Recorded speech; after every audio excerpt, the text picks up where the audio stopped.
Hello and welcome to the best of the JP Peterson show for this Thanksgiving week. We hope you guys are going to have a terrific holiday, and we got a little feast for you. Some of the best interviews we've done over the past 6 months or so, some of our favorites. So we'll update you on some of the things going on here locally, and we'll get to some of our interviews, our favorite interviews. First and foremost, Bucs and Panthers coming up this Sunday for a big football treat. Huge game, obviously, for the Buccaneers. They're all big. On the way into the playoff house, hopefully. If they can win 5 of their last 6 games, I think they're in. No question. If they get to 10, everybody in the Super Bowl era, since they've expanded to the extra wild card, if you get 10 you're in. This week, the Panthers certainly been playing better. They've won 2 of their last 3 against the Saints at home, against the Giants at home, and then they took the Chiefs to the wire, and Pat Mahomes did what he normally does. So they lost by 3 last week, but the place was rocking. Dave Canales, former Bucs offensive coordinator, has them going. They've been playing better, but it's still a game the Bucs should win. They're favored by 6. The total is 46.5. That's because the Panthers have the worst scoring defense in the NFL. The Bucs have the 4th best scoring offense. I think this game is going to go over, and I think the Bucs should continue to win, and hopefully they'll go out and do what they did to the Giants, which is step on their neck early, get after Bryce Young. They're getting healthier on the defensive end as well. May get Tyke Smith back, so this is one the Bucs should win. But Panthers have been plucky. And these divisional games last year, the Bucs won 21-18 at home, and then had to hold on for dear life at the end of the season to make the playoffs, winning 9-0. So this will not be easy, but the Bucs, if they're truly a playoff team, should get it done. Of course, Florida State and Florida will play in Tallahassee on Saturday night, same time as the Bolts will be playing. So I won't have to watch. The Gators are a 15.5-point favorite in that one. First time in over 40 years, maybe ever, that their 2 true freshman quarterback will be squaring off. DJ Lagway for the Gators, who's 4-1 as a starter, and of course beat Ole Miss last week and has been tremendous. Luke Kromenhoek will likely start for FSU. He had a nice day with 3 touchdown passes against Charleston Southern, the worst team in college football, not named Florida State. So expect the Gators to cover that number quite easily. All right, so for our interviews today, we're going to do one from about 4 months ago when Monty Kiffin passed. We had Rondé Barber on, and I just love this interview because it's basically not only reliving the life of Monty Kiffin, but kind of reliving that Super Bowl year and that great Monty Kiffin Tampa 2 defense. Rondé talks a lot about that. You're going to love that if you're an old-time Bucs fan. So we'll start off with that one. Also, this summer, we had Joe Maddon on, Rays former managers, about the time the Rays were doing their fire sale. So we chatted about that, but we just talked baseball and the modern game, things he likes, things he doesn't. Fascinating interview. Always fun to talk to Joe Maddon. So we'll have that for you as well. And speaking of baseball, we'll get into a few interviews we did last week that were news breaking. We had Ken Hagel on from the Hillsborough County Commission. He broke the news that the Ybor site is still in play. The property is still available. And of course, they've already done the design work on it of the stadium, which I absolutely love. Right? A lot better than the Walmart they were going to build in St. Pete. More on that in a second. So we'll talk a little bit about that. We had the Ken Hagel interview on. We'll play that for you again. Some interesting things in there. He talks about how Hillsborough plans to pay for this. For all of you to say they don't have any money, it'll be interesting to get to listen to that.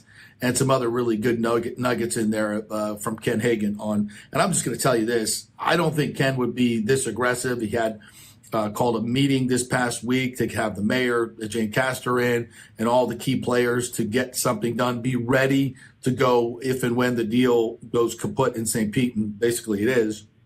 So it just feels like there's a groundswell. I'm hearing a lot of things about an ownership group, a new ownership group on the horizon that wants to buy the Rays, move them to Tampa, the TSA working with their new SITS money that was just passed. It seems a lot of things are coming together. So we'll see how that goes. Not reporting it's done, just basically saying we're hearing there's a lot of things coming together, and you'll hear that from Ken Hagel. We also had Chris Latvala on from the county commission, breaking news with him as well. And he'll take you through the whole process and timeline of what the Rays were thinking, what they were doing before the bond issue was delayed. A lot of people pointing fingers, the Rays are at the county.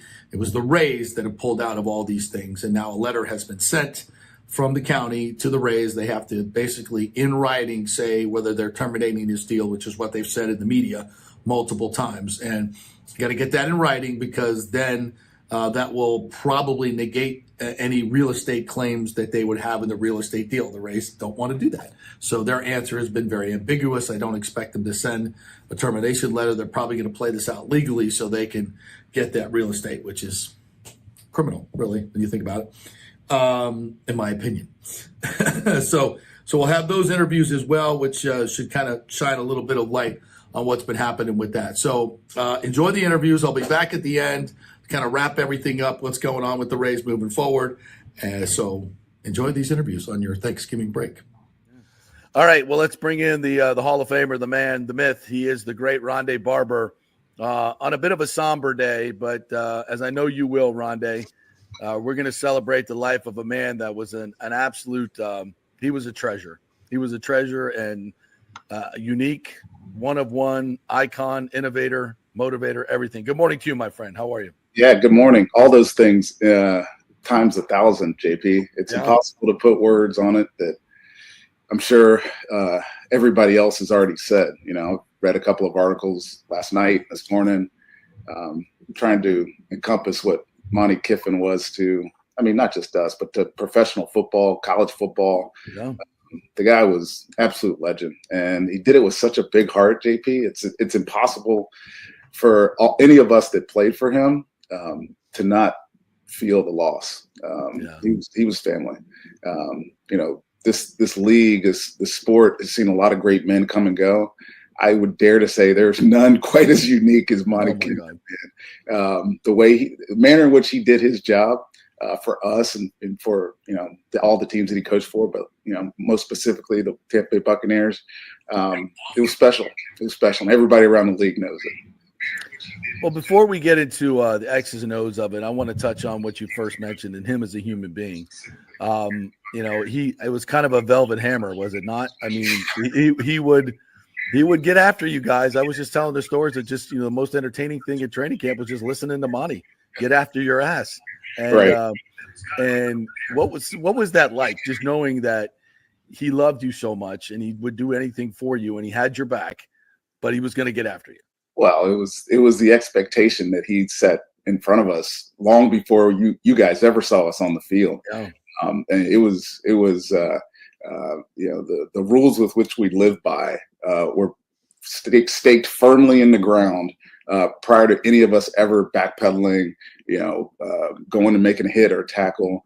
You know, we look at our agenda for the day every single day, JP, and it wasn't just, you know, going over the X's and O's or the, you know, the repping the concepts of cover two or whatever.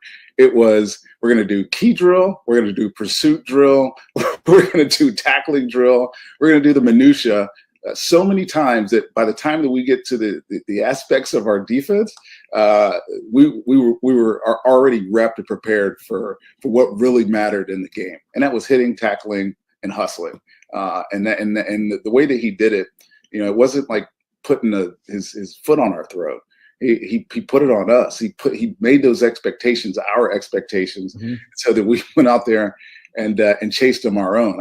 Last night, JP, we had a big Zoom with a bunch of guys that had been around, coaches, players, and the one thing that we talked about was Rod Marinelli and Lovie Smith sitting at the goal line with their thumbs up or thumbs down, whether or not we ran fast enough to get to the ball. And you know, those little things made Monty just an awesome coach. And I'll never forget the moments, the good and the bad, you know, because I came into this situation here in Tampa not quite good enough, as you know, and it was because of his belief in me, and then him allowing me to evolve as a player and then accelerate me as a player, the reason I became the football player that I did. But I'm going to miss him. I saw him recently. Obviously, he was at the Hall of Fame with me last year about this time, honestly. And you knew that his health was failing. You knew that he was just getting old. But the uniqueness that was Monty was still there. He was still alive at 84 years old. And it's just it's a sad day. That's so well put. And you know, when you talk about the way he motivated you guys, Can you get into a little bit of that, like what some of the little sayings that he had, things that he would do kind of behind the scenes?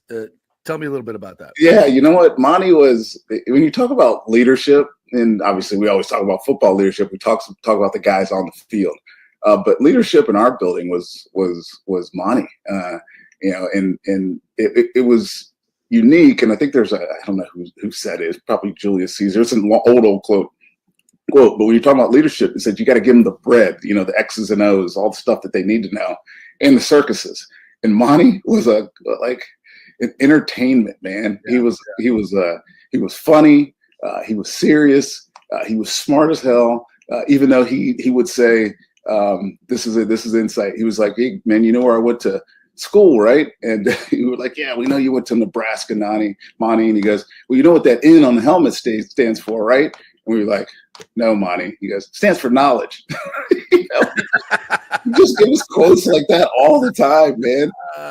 And we'd come into the meeting room on Saturday, and over the years, this evolved into your assistant coaches, Mike Tomlin, Raheem, some of the younger guys, Jimmy Lake, taking over the DJ booth.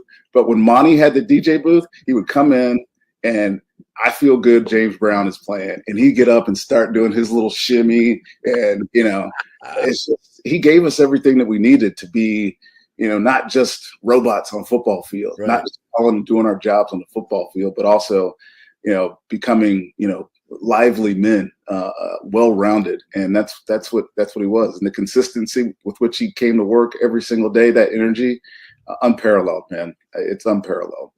Rondé, I covered the Cowboys when he was here with the Cowboys in the early teens. Talked to several Cowboys players about Monty back in the day and since. And they always told me that they likened him to more of a college-style coach than a pro coach for them, because he was always more of trying to be a father figure for them and, helping them, kind of treating them like teenagers that needed to be, molded a little bit, and helping them with not just football, but with life. Did you kind of get that impression too? Yeah, that's exactly who he was. I mean, I texted Lane and Heidi yesterday and had to pass it on to Chris as well. But I was like, we all feel this loss because he wasn't just our coach. He was family, and even when you were gone, even when you were done playing, or after, in my case, after he left to go to work with his son in Tennessee and then California and then wherever else, he'd always stay in touch. He'd call you and be like, and I'm sure he knew this already, but he would call me and be like, "Ronnie, what was that one play against Washington in 1999? And I'm like, "Yeah, Monty, it was the play." Da, da, da. He's, yeah, that's it. Do you remember what you were thinking on that play? And you're like, maybe, I don't know, but he just wanted to talk. He just wanted to call and talk to you. Yeah, he wanted to live football. And that your point is well taken, because normal coaches don't do that. Only guys that have father figure roles in your life care enough for you to continue to be that for you. And Monty was definitely it. Man, we lost a good one, man. His influence spread so far, we probably don't even recognize how many Monty disciples there are. But there's a bunch of head coaches, a bunch of coordinators. There's loads and loads of assistants that are still in the NFL, probably in college, that go to work every day. And what they learned under Monty, they're still using in their meeting rooms and on the field now. Rondé Barber joining us here. I said earlier that you used to call him this too, the mad scientist. We all did. And I swear Christopher Lloyd must have met Monty Kiffin somewhere along and patterned that Doc Brown character after Monty. It was a dead ringer. Am I lying? That's exactly right. But give me some insight into his intellect, maybe a story or two and it wasn't just the Tampa 2 concepts. It was breaking down film on a weekly basis, and he would see things that maybe other people didn't see and then translate them to you guys to execute. Right? Yeah, Monty, I mean, obviously we called him mad scientist because he'd come up with all kinds of blitzes and, not really coverages. We were pretty sound coverage-wise. We played cover 2. We played forms of cover 3. We talked about doing quarters coverage, which is very, very vogue today, but we only did it very sparingly. But Monty spent his time, and I mean spent his time, like never left the building, spending his time coming up with ways to solve problems. So, I don't know if you know this, but the way that we ran our defense, we would name almost every single play that we got. So somebody ran a play against us and we had never seen it before, or it was unique and we didn't stop it. He would name it after the team that ran against us, right? So it would be, say, the Philly play or the Tennessee Titans play. And he would go through an entire off season and try to figure out how to solve those problems, right? And so when we came into work in the next season, somebody get up there and draw Titan play, whatever. All right, this is how we're going to play it versus this coverage. This is how we're going to play it versus this X coverage. And when we run a blitz, this is going to cover this up. And he was always so detailed in it because he'd spent so much time, sleeping on the couch, honestly, trying at the old one buck, where all the rats and coaches were, man, and trying to figure out how to solve it. So his intellect was really his hard work, and we were all aware of it. It's not as if any of us just realized he did this on the spur of the moment. I got the solution. We knew he put the work in, so we all wanted to put the work in too because he did that work. I know he drove his assistants crazy. I remember when Raheem was first here as assistant to Mike T, and if Monty was in the building, he had to be in the building. Same with Jimmy Lake, same with all these young coaches that came through here. It was like Monty would just grind you to a halt, but he was also very mindful of their time, and I think they all knew that they were going to be rewarded for the work that he put in and that we collectively put in. And I mean, there's a reason the Pro Football Hall of Fame gave him the award for excellence this year. It was probably long overdue. I mean, you got Hall of Famers in there. I mean, somebody's responsible, and the head coach is already there. So it was nice to see that award was bestowed on him before he passed, because I know how much it would have meant to him. Yeah, absolutely. And that was great. It was great to see him enjoy that and feel that. And I hate to call him an assistant coach. I try to just call him a coach, and people would say, why did Monty never become a head coach? And they would ask me, and I would say, it's just, it wouldn't be right. I don't, it would somehow change him. And I would never want to see that. I know I'm not expressing this in the right way, but can you express it? Yeah, you're saying the right things. There's a minutia that comes with being a head coach that just didn't fit his personality. There's the much better dealing with guys like you on a daily basis, right? He only had to talk to you guys once a week. It's having to lord over an entire team and make decisions with your front office. And not that he couldn't do that, but it really just didn't fit his MO. His MO was I'm gonna put my head down. I'm going to figure out how to make whatever problem that we have better for our players, and then I'm going to go, figure out how to call a game. Having to deal with all the other stuff, I just don't think it just wasn't him. And like you said, I mean, this is a kind of a tongue-in-cheek comment that we keep making about him, but he was Doc Brown. He was a mad scientist, man. Like, I don't think that interviewed well. Exactly. When he interviewed for head coaching, and how many head coaches have we seen? That just should have stayed assistant coaches. Should have know your lane. Hey, and it's a hard lane. It's a hard lane to stay in sometimes because the money looks different in that lane than it does in this lane. But there's a reason Monty was at one point the highest paid assistant in the NFL. At one point, he was the highest paid assistant in college football.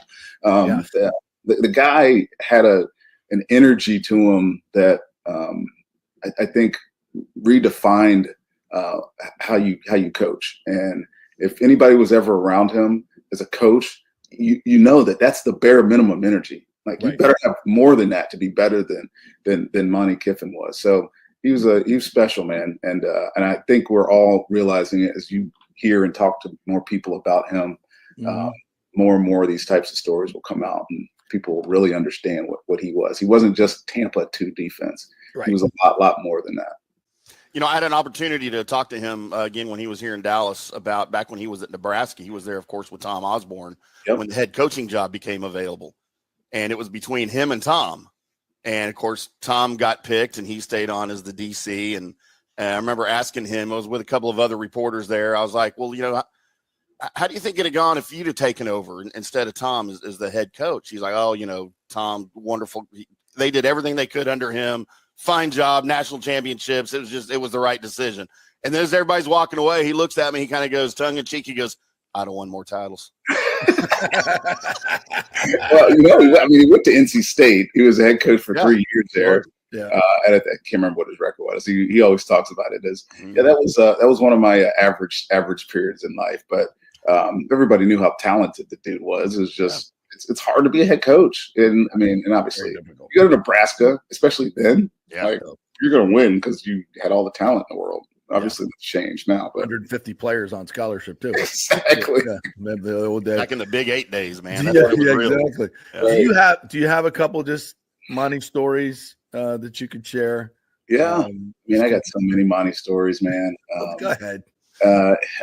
Monty and I had a unique relationship because at one point in the whole Tampa kind of deal, I wasn't part of that big three, so I remember those years when I was trying to come up and trying to prove my self-worth and my worth to the team. And I think Monty always kind of, I want to say he didn't want to believe that I was as good as I was at first, right? But then I got on the field my second year and he was like, oh, okay, this kid can play, right? But the story, or he couldn't pronounce my name, right? Where I said it in my Hall of Fame speech. He called me Randy all the time, and then I ran with everything. He's like, Randy, Rondé, whatever, we're calling you Randy. But it was affectionate, That story was phenomenal. One of the best stories I have about Monty, and it was really a story about our belief in each other. It was in 2008 when we drafted Aqib Talib, and he was going to, midway through the season, he was gonna bench me, and we had a long week. It wasn't a great week, I'll say that. Me and Monty have had a lot of good weeks. This was not a good week. And then we get on Friday, and he pops into my office, or my confiscated office down at the new One Buck. It was an old players' meeting room where I used to watch film, and we had it out. We had a long talk. I won't say what was said in there, but come to work on Monday, and he tells me, I can't do it. Rondé's starting. I just can't do it. You gave me too much to this franchise, to this team. Nobody else wants you to not start except for me. And you're going to play. You're going to start this weekend. I'm still going to play, but he's like, you're going to start this weekend. I was against Detroit in 2008, and I went out and had interception for a touchdown.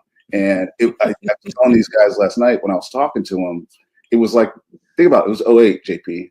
I was seeing the end of my career like that week. Yeah. It springboarded the next 4 years of my career, which certainly got me to where my final destination in pro football. But it was because of Monty's belief in me. Like he was trying to not offend me.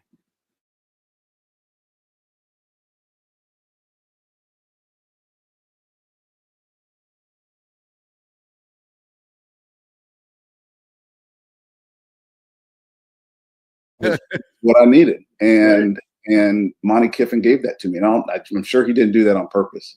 But it's kind of a deep dive into what our relationship was like, even when I was 32 or 33 years old. And I give all the credit in the world to Monty Kiffin. He put me on my path, man. And I'll forever be grateful for it. That's a hell of a story. Yeah, that's a hell of a story. And the Tampa 2. Take me through the evolution of that, because it evolved, right? It's just, and it evolved. As I said in the beginning, Monty loved smart football players and demanded it.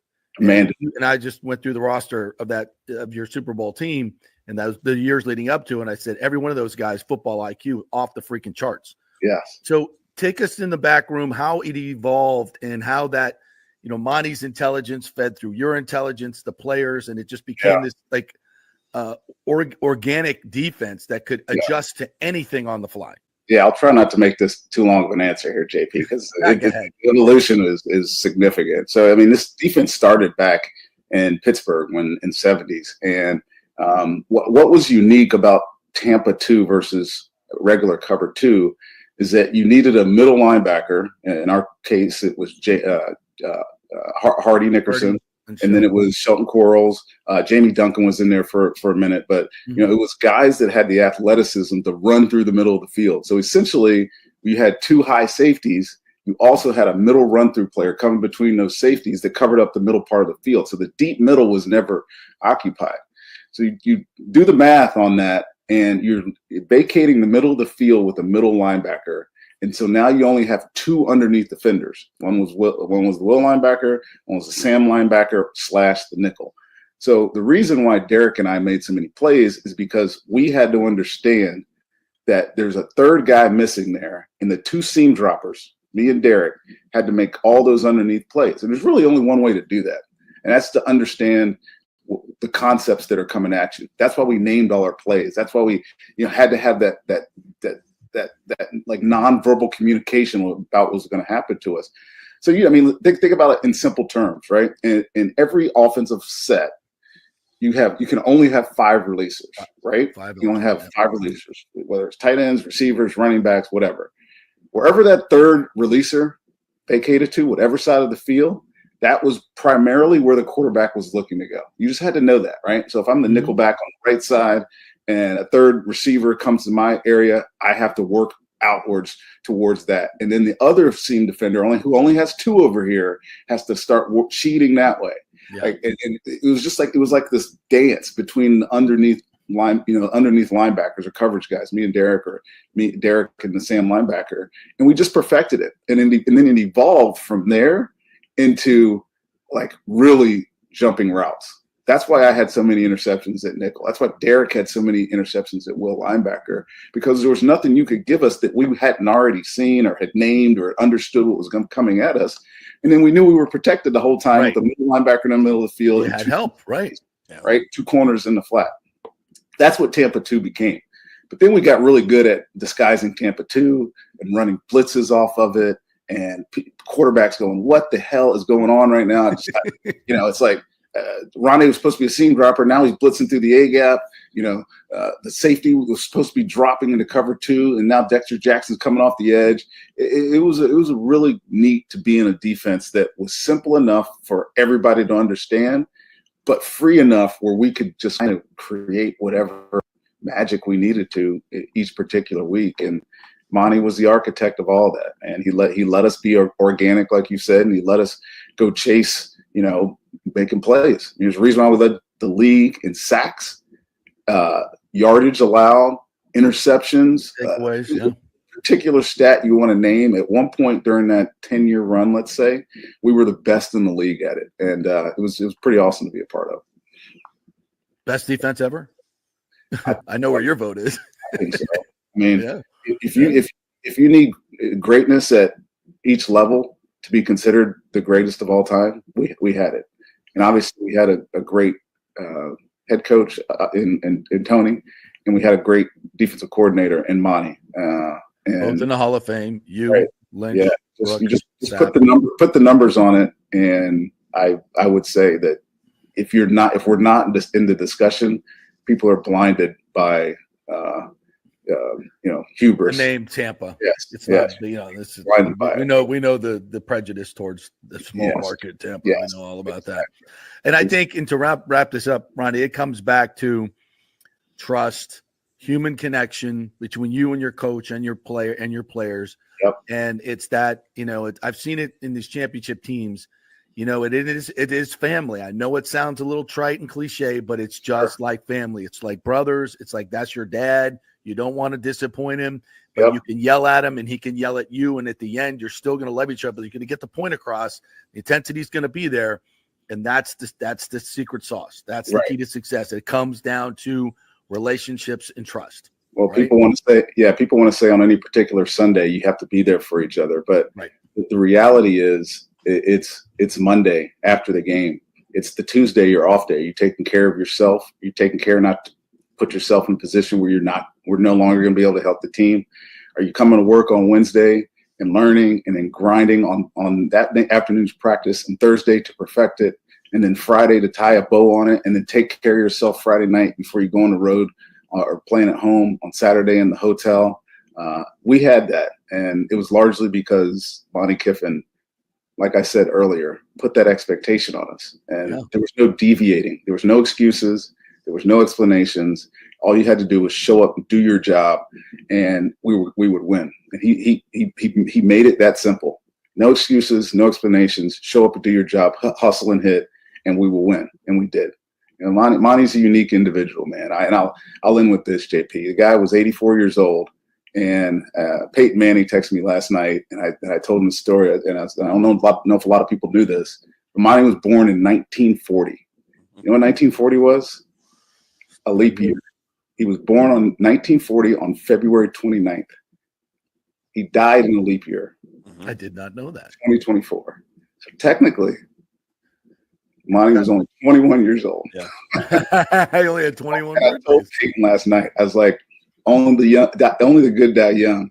He was 21. He was a hell of a young man at 84. It was pretty special. What a man. Can I sneak in one question about this Bucs offseason? How you feeling? I feel like I'm not being objective about this team, but I feel like Jason just did such an unbelievable job. Yeah, this team is ready to do something special. If not this year, maybe next year. But it filled every hole. I love the defense. What are your thoughts?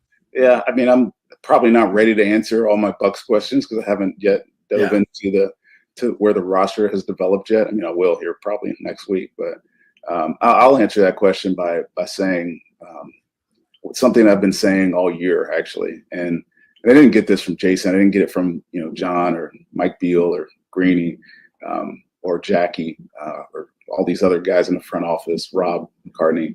Yeah. Dude, we don't give them enough credit for what they've done with this football team over the last decade. It's incredible what they've done.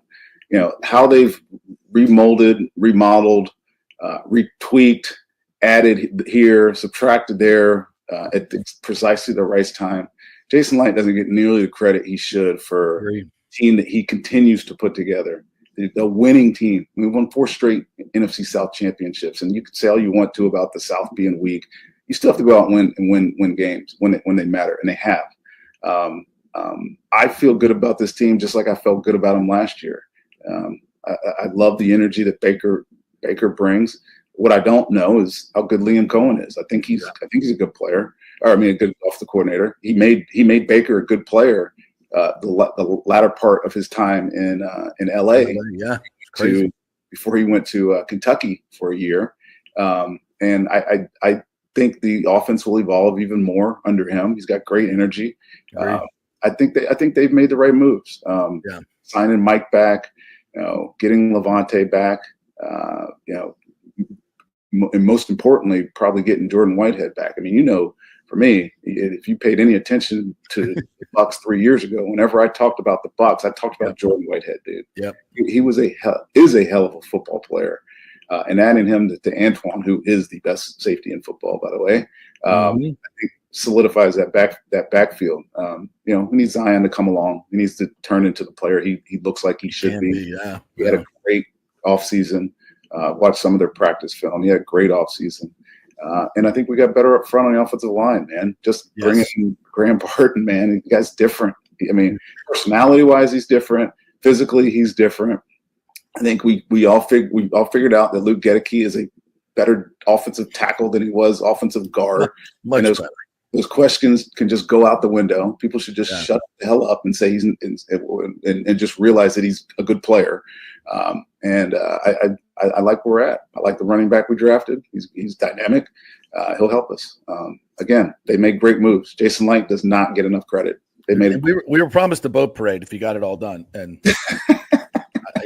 I'm it's gassed up and ready. I mean, where are we at, Jason? Let's go. We're all going to Beer Can. That happens, JP. I'm making the trip to Tampa. I'm getting on the boat. Come on up. You'd enjoy it. You would. I would. Oh, for sure. 3 years ago today, we were doing the Lightning boat parade. Yeah. So let's get it done. We need another one.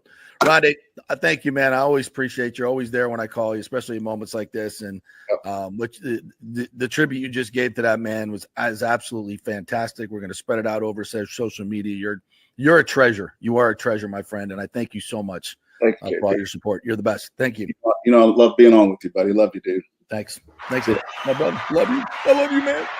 The great Rondé Barber right there. Hey, it's football season, and we welcome back the Gator Report every Monday and Friday, sponsored by the Jeeves Law Group, Jeeves lawgroup.com. Just go to the website. You can contact them through there. Scott Jeeves is a tremendous, aggressive attorney and a big Gator fan, so we appreciate him supporting this show and, of course, your Florida Gators. They are local, they are trusted, and they get results, whether it's personal injury or anything else, any law matter at all. It's the Jeeves Law Group, Jeeves lawgroup.com. Give them a call. Tell them JP sent you. So many of our Tampa Bay neighbors are finding out the hard way from Hurricane Helene that homeowners insurance does not cover flood damage. You must have flood insurance. It's a separate policy. Immediately call Italiano Insurance at 813-877-7799, and they will shop around to find the best policy before rates go up. Lock it in. Over 60% are underinsured in Florida, or you're not getting your discounts that you're entitled to. So do an insurance checkup at Italiano, and they could save you thousands of dollars. Italiano will make sure you're with a highly rated insurer, so there are no surprises in your time of need. Our hearts go out to all our neighbors devastated by Helene. These are the times we're proud to protect all the pieces of your life. Italiano Insurance, 813-877-7799. Old Hurricane Helene put a hurting on Tampa Bay, and for many of you, the rebuild will be a long process. You must beware of unscrupulous contractors offering up quick fixes for incredible prices. It's a scam. So go with long-standing, reputable companies like Third Generation Plumbing and AC. My friend John Rodriguez has been serving Tampa Bay since 1995 with hundreds of five-star reviews. If you need a new AC system or any home repairs from Helene, they will work with insurance companies to get you taken care of quickly, expertly installed, of course, and a 1-year maintenance plan and 10-year warranty included on all AC units. 0% financing for 60 months. Contact them at thirdgenerationplumbing.com or 813-961-8024. That's 813-961-8024, thirdgenerationplumbing.com.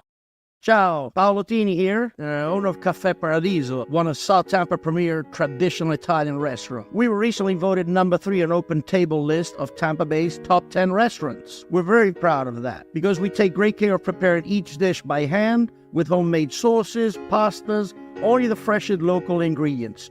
You won't see the big institutional vendor trucks pulling up to our back door. We get our seafood from local vendors. Sometimes I even drive out to Tarpon Springs and pick out our daily catch right off those boats. So stop by and say hello. Try our traditional lasagna, the fresh veal, some of our signature dishes like capelli al granchio, that is angel hair with lump crab meat, our branzino, that is a sea bass. We're located at 4205 South McDill, and you can make a reservation on Open Table and read all the great reviews. See you soon. Ciao. Grazie. Let's go. Right now, back to the show on FanStream Sports. So pleased to welcome in the man that took the Rays to the 2008 World Series and gave us so many good moments of Rays baseball, the great Joe Maddon joining us here. And, of course, the man who broke the curse of the Cubs, a World Series champion. How are you, Joe? Great to see you. JP, I'm doing wonderfully. I'm in Pennsylvania. Got this really cool home in a valley, and I'm loving every day. But the tomato plants are starting to turn red, and that makes it even better. How much better is the sauce with fresh tomatoes? Always, everything's better with fresh anything. I got got the parsley there. I got some potatoes, sweet potatoes, some nayu berries, all kinds of stuff. It's my first attempt. I just built a greenhouse as an addition to the place, so I'm checking it all out this year. Beautiful. Well, I've always used the canned tomatoes for the sauce. Roxy D'Amelio, my mom, taught me that, the nice canned peeled tomatoes. Yeah. Put them in the blender to start with your base. We won't go through the whole sauce recipe, but the fresh tomatoes is something I want to try too. So we'll definitely do that. Same page. Yeah. All right. Hey, well, first and foremost, Joe, there's a little fire sale going on in Tampa Bay right now. I know. Six players, including Randy Rosarena, Jason Adam, Itzhak Paredes to your Cubs, Zach Eflin, Aaron Sabali, Phil Maton. I know you've been through this song and dance here in Tampa Bay, and the fans are going bananas. So maybe a kind word to explain to the fans what exactly is happening here. First of all, when you look at all those names collectively like that, it's pretty good. I mean, those are good players. That's a really nice chunk of good. While I was there, I can't remember that much of a mass exodus. I don't remember that. I remember, David left, James left, Shieldsy, and I think Garza left at different points, but it was never like this glut. So I never had to really absorb all of that. I mean, it's just the way of the world there right now, and it's not just there, but it's every team that has that opportunity to cut costs and build a talent base. They're going to do it this time of the year. It just seems like it's part of the fabric. I sometimes I don't quite understand why you don't keep players like that and augment. It really comes down to how your perception of things are or is. And I think for them, for sure, they thought, yeah, we have a chance to get to the playoffs this year. But their inner conversation was probably to the point where even if we do, we're not going to advance too deeply. And why not take advantage of this moment? So as the fan base down there, you're used to it by now. It's nothing new. And it's happened before, and it's always turned out well. So just fasten your seatbelts and know that it's going to be okay. The Paredes deal, I thought there's a good young player, hit 30 bombs last year, can play first base. I know they want to open up a spot for Caminero, but Paredes, I thought that was a strange one for me. But they get Christopher Morel back from the Cubs, who hit 26 last year, 18 already this year. That's a piece, at least a major league piece, that the fans can say, okay, this guy's got a chance to be a great player.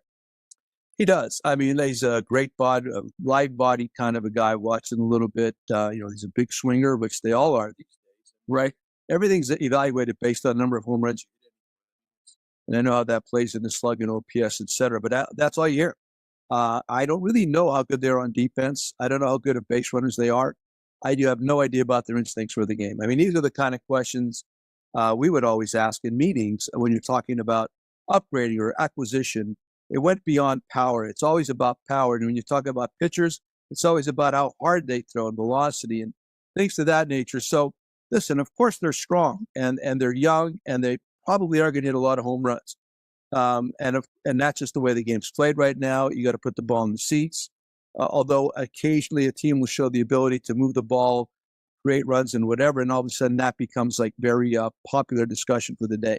So it's whatever you want, but that's how guys are evaluated, and that's how guys are paid. You're compensated for homers, and that's what they try to do. Are you? Well, I read your book, so I know you're saddened by this. All those things that you mentioned earlier were the way I grew up playing baseball. With the prototypical leadoff hitters, you don't even see that anymore. It's not a good way for me. I just don't like baseball that way. I know you would agree with that. Yeah, it's just a different game, and you're supposed to accept that because people say it's different. It's a different game. They talk about progress and using those kind of words. And I don't know. For me, progress is not always a positive. Being progressive is not always a positive word. What does it mean? It just means somebody had a different thought. They implemented it, and because it's new, they think it's a progressive thought, not necessarily understanding whether or not it's making something better. And I was talking to somebody about this just yesterday. Our game, it's obviously was different in 1970, 1990, 2010 than it was in 18, whatever. Of course it was. But nevertheless, it was still a traditionally based game with some really strong tenets attached to it that was attractive. That was very attractive. And there was a kind of this traditional component to it that is absolutely being torn apart right now. It doesn't have that traditional feel. Now, there's great athletes in the game. No question, no argument whatsoever. And I love that part of it. It's just the way the game's being taught or not taught and what's important and what's not important anymore. So if you want to remain a fan of the game, you're going to have to make adjustments because this is how the game's going to be played to the point where it really appears as though the players are pretty much in control over everybody else, whether it's front offices or managers or coaches, whatever. So that's why what Alex Curt did yesterday, I guess it was, really stands out because he had a conversation with O'Neill in the dugout who's been doing well. He's been home runs, nice player. And he's going to pitch it for him with Abreu. But he goes straight to him, tells him exactly what's going on and why, and the player accepted it. That to me is the way it should be done. It's a tough conversation. It's a tough conversation league game where you have to be able to be honest with your guys. They have to be able to accept it. May not like it, but when you tell a major league or professional player honestly what you think and then go ahead and do it. He might not like you briefly, but eventually he's going to come back to you as opposed to you dissembling and not giving him straight up. That's what I saw in that moment. Joe Maddon joining us here. And Joe, I could hear you were the best communicator I've ever seen in terms of, I've worked with a lot of good coaches over my days, but the way you communicated and built trust with your players, is that something that you can still do in this day and age with these players? Is it just a different give and take between the manager and the player these days? Are those things just everlasting? I think they are. I think communication is communication. I mean, I've always felt contemporary. I mean, there's certain music I still don't like it, but I never liked it. There's methods of dress that I'm wide open to. Culturally, whatever's going on today, I think I'm kind of up to date and progressive in that regard. So I think when it comes right down to it, I think it's just how open you are with whomever you're speaking with. So we're talking about a Major League Baseball player right now. I've always felt, and even back when I began, it really stood out to me that even veteran players back in the 80s and 90s that I worked with when I went to Major League camp, they wanted to hear what you had to say, because they trusted what I was saying and the fact that I was straight up with them. I don't think that ever gets old. I don't think that ever gets old. I think as a human being, whomever you're working with, you just want to know that they're giving it to you straight up. You want to know that you can trust them. And that if you went to them, I don't want to warm fuzzy. Just tell me what's going on. Tell me what you're seeing. Tell me what you think, not what you've heard. So I have to believe that never goes out of date. That should always be in vogue. And so that's for me. I mean, given an opportunity, again, that's exactly where I would come from. As open and just a wide open. Here it is. This is what I think, what I feel. Okay, now your turn. What do you think? What do you feel? And I'd be open in return. I think that's the best way to communicate. Joe Maddon joining us here. And Joe, you mentioned it. Are you open to coming back? It would just have to be the perfect situation. I know it would have to be someone that's open to not trying to shove analytics down your throat, and it would give you some leeway and some autonomy to be the manager that you are. Yeah, you have to. If you're going to be that, be that. I mean, I think GMs should GM. I think owners should own. I think managers should manage. I think coaches should coach. I think analysts should analyze. But when you start walking in other people's territory constantly, you just don't trust them. Why did you hire them in the first place? What is the job description here? What do you want me to do? If you don't feel that kind of autonomy to make decisions as a manager, then you won't think to the point, you won't analyze it, or you won't intellectualize it to the point, because it's not yours. Right. You only get to that level of intellectual thinking if you know it's your baby. You're rocking your own baby in your arms. This is very important that I make a good decision right here. I'm not to say that that's void of asking other people's opinions. Of course not. No, it's not true. I always want other people's opinions, and I want to hear what people have to say before I eventually do what I think is the right thing to do. But that's what you're paid to do. So I think it's the line's been blurred between owners owning, GMs GMing, managers managing, and coaches coaching. And the other thing I've talked about this before, the analysts. I love them. Listen, if I get a chance to do it again, I'm going to personally go to MIT, Harvard, Yale, Lafayette College, and I'm going to interview these guys because I want the best. But once you have these guys, understand one thing, they're going to answer to the coaches, and the coaches don't have to answer to them. I think you should create a synergy among your analysts and the coaching staff where there's a trust flowing back and forth. And when you arrive at that point on a major league level, or any level, any industry, then you really got something going on. But if there's suspicion either way, it just never really galvanizes to the point where everybody feels good about it. Joe Maddon joining us here today. We just recently had an interesting series with the Yankees where Jose Siri and Juan Soto were having a stroll off to see who could take the longest home run trot, and all the histrionics that go with it these days. And then Michael Kay on the Yankees network basically said, I just don't get it. I just don't get it. And I'm obviously a huge Rays fan, but I'm just like, there is a line. For God's sakes, there's a line. I don't mind the bat flips and some of these other things. And organic emotion, and sharing that with your teammates. Everybody loves that. But some of this stuff is just gone crazy. Your thoughts? Yeah, absolutely. I mean, there's a kind of a downgrading of deviant methods right now, where which was not acceptable before is now acceptable. And this is part of the progressive way of thinking. And you keep hearing that, you want the players to to have fun, and I'm all about that, as you know. Yeah. To the point where they're demonstrative in a way that really just is there to draw attention to themselves and their brand, however you want to call it. Bat flips to me are boring. I don't get it. I'm okay if I give it the walk-off home run. If you want to really, okay. And if you're Dennis Eckersley and you're punching out the last hitter of the game, yeah, go ahead and do that. But all these other moments of demonstrative behavior, and it's just part of the way we function as a society anymore. True. It's become very superficial, I think. And again, it's fawned upon, and it's asked for, and it's accepted. Okay, so that's progress. That's what I'm talking about. Those are kind of progressive methods that we're supposed to accept, that I don't agree with. I watched the Yankee game the other night. Last night, Chisholm, right? Jazz was there. Yeah. So they're leading 7-2, and he has a tough play at second base. He's safe. Ran into the guy's elbow. That's got back up. I liked it, but then he steals third base, and they're up 7-2. I think it's in the ninth inning. Yeah. And everybody goes wild. He starts gesturing into the dugout. They're all like throwing blown kisses back at him. That would have gotten you hurt. That would have actually gotten you hurt at some point. Or the guy coming up, or the next pitch would have gotten you hurt. Right or wrong? I don't know. I just like that method of playing the game where there was, listen, the object of the game is to always score runs. I get that, and I'm all about that. And I had my arguments about this when I was a race manager, when sometimes people thought we stepped on these unwritten rules.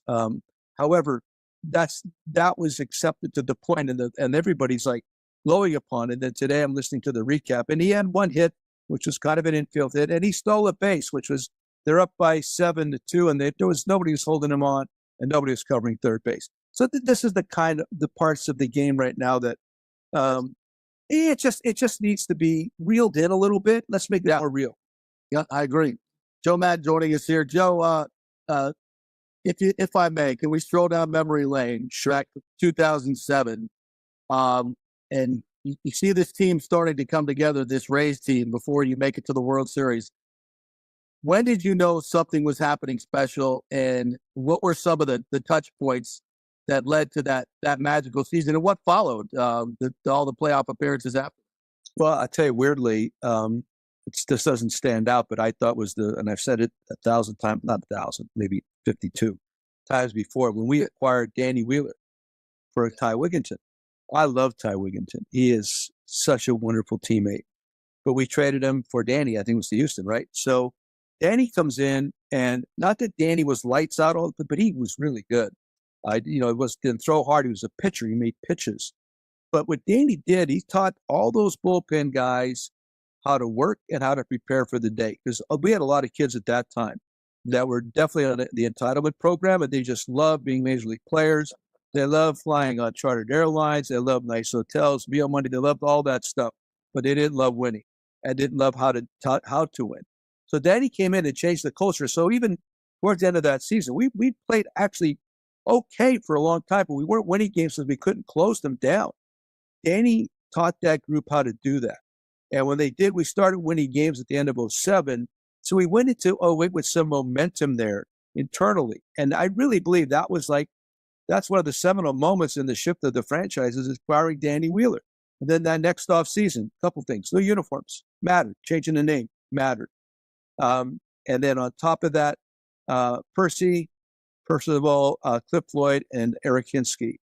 Wonderful acquisitions that don't happen anymore. Nobody goes and buys the experienced players anymore to augment. It's either the superstar or the inexpensive rookie. The middle class has really kind of been phased out. But those three guys had as much influence on us winning as, of course, Longo. Couldn't do it without Longo, of course.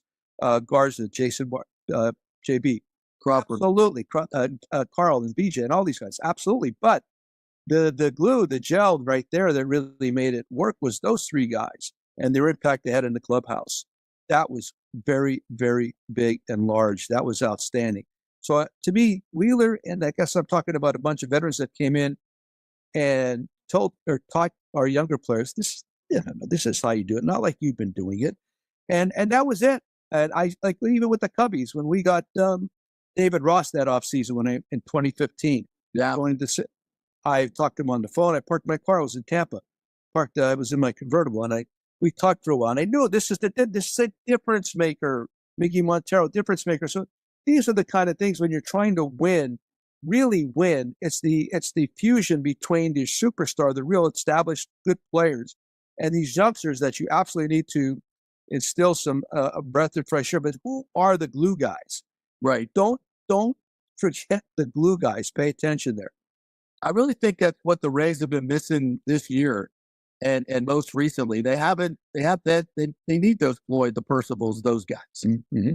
Those are important additions. Well, with 1 year we had Gabe Kapler. Cap was so big. I remember specifically talking to Gabe. He'd come in my office often, and I said, "Listen, I really need you to do a couple things for me." I said, "Just when something is breaking down a little bit among the players, it's going to work so much better if it's coming from you." So, right, whomever the player was, I said, "Listen, when you get a chance, mosey by the locker. This is what I'm seeing. This is what I think. Then go ahead and put it in your own words and go talk to the fellow." And he was great at it. He was Cap was a great communicator. So, another wonderful example of the kind of player you need. Look at the Phillies right now. The Phillies are good because they're just loaded with those guys. They're loaded with charisma, personality. They play it hard. They play it right. And then they're alumni. Bo is around. Crucky's around. Schnitty's around. All these dudes are around. That matters, man. When you have a real strong alumni. That's what the Cubbies had, too, that I love. Now, the Rays, their alumni is scattered more than these other traditionally based groups. Yeah, I love the alumni, and I want to back active. I love when they're around. Yeah, I've said that many times. The Rays don't seem to embrace those guys very much. I'd love to see them do that. Well, that was one of the first things I asked for. I got Roberto Hernandez to make Davey Martinez when Davey was there. I asked for Davey immediately. He didn't want to do it at first, but I so appreciated the way he played the game, and I wanted him to be there on the coaching staff, and he was. And I had Boggsy around, I had Freddie around, all the dudes came around. Tino came around. But you need them there all the time, not just cameos, So getting those kind of guys in your clubhouse is great. And then the cameo appearances, I misspoke that. I do like the cameos. I do like those guys. Ryan Sandberg. I love Ryan Sandberg. Yeah, I love Ryan Sandberg. Randy Hundley, Fergie Jenkins, Billy Williams, Billy D, the best. Billy D, I called him Billy D. Billy Williams, I love. So you need that combination of the alumni, and then within your clubhouse, some really guys, some real guys, some grown-ups to say, we don't do that here. Well, Joe, I appreciate your time. You catch a Springsteen show lately? You still rocking it, bro. Yeah. I'm going to try to. Yeah, I did. I started out with the Wild in the City Street Shuffle and Greetings from Asbury Park. I'm going to try to get down to see Eddie better in Philadelphia in September. Eddie and I still stay in touch. We've become good friends. So that would be the next one I think I'd try to get to. Otherwise, just a lot of golf, a couple personal appearances. I was just down to the All-Star game for a day. But more than anything, golf. I mean, and my home. I'm like, my tomato plants are right there. We're talking about that. I'm really enjoying. You come back and play here? Can you come back, be my guest here at Palma City? Of course. Please come play with me. I just joined St. Pete Country Club. I'm a member of St. Pete. They're redoing it, tee box, the greens, and everything in between. Yeah. So when I come back down there, I love Palma City. Yes, I'd be happy. We'll stay in touch. I'd love to do that. No question. Sounds good. Joe, thanks so much for your time. Really appreciate it. And hope you get back into games soon, my friend. Thank you, buddy. Get back there. Hi to everybody back down there. Still one of my favorite places on earth. Thank you. Thank you. Hey, folks, let me tell you about Bay Area Modern Medical Center, a very different kind of approach to primary care. Personalized preventative medicine, not a one-pill-fits-all mentality.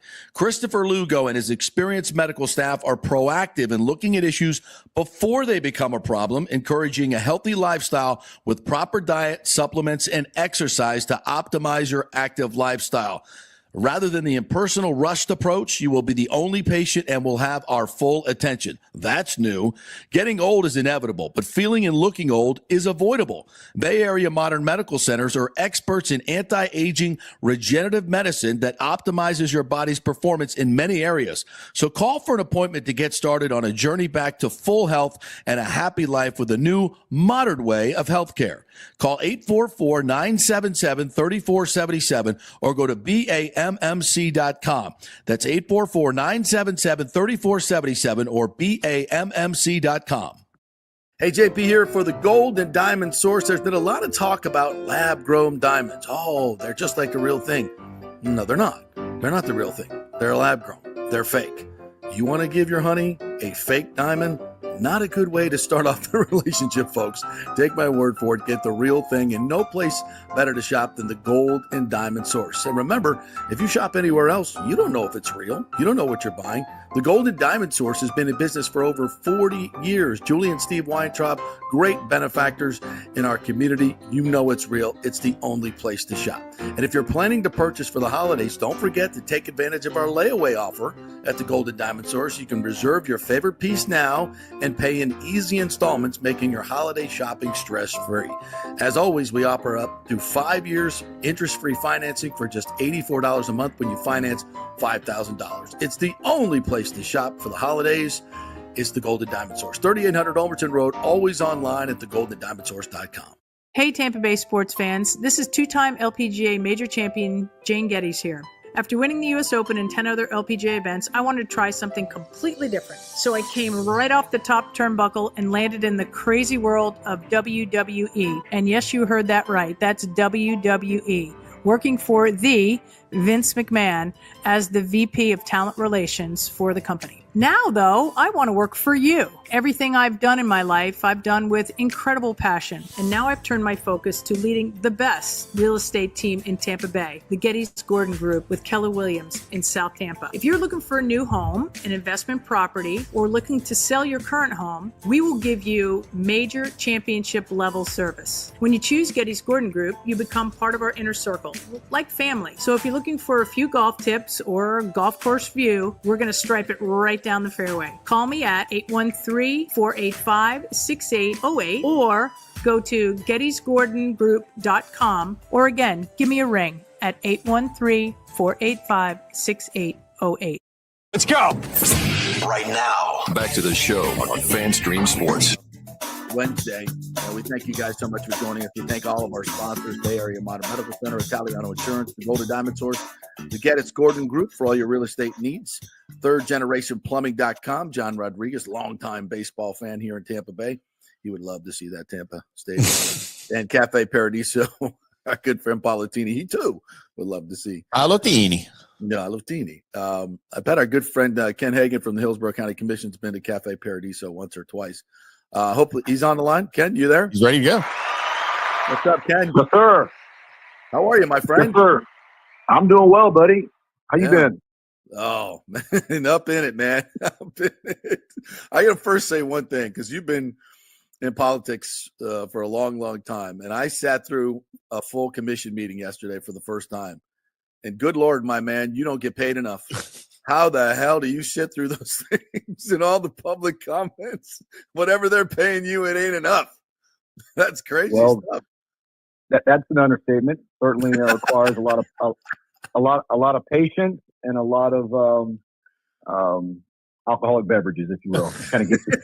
I'll drink to that. All right. So first question. The first, is Tampa back in? Is Tampa available for business? Well, certainly that's my desire. Over the last couple of weeks, I've been laying the groundwork with our team. So when that time comes, I don't know if that's going to be today, tomorrow, or 6 months from now, but we're going to be ready. We're having a meeting tomorrow with all of our partners, Mayor Castor, Eric Hart, the Sports Authority, County Administrator, and just to make sure that we're all on the same team. We're all, reading from the same hymn, if you will.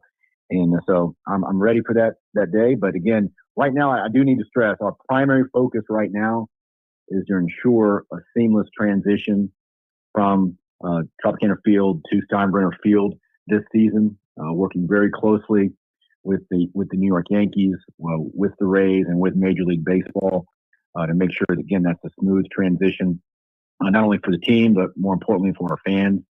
And I do want to give a shout out and a thanks to Hal Steinbrenner, Tony Bruno, and the entire Yankee organization, because if it were not for them, they would not be playing in Tampa this year.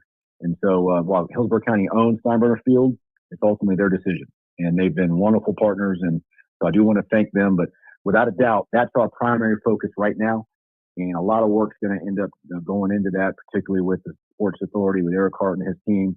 We're going to help out with operations and do everything we can to make this a seamless transition, to make it a successful season. I believe it'll sell out every game. And it's going to be a wonderful experience. So that's what we're focusing on now. But when the time comes, we're going to be ready, and we're going to be respectful of the process. We're going to let things play out over in Pinellas and St. Pete.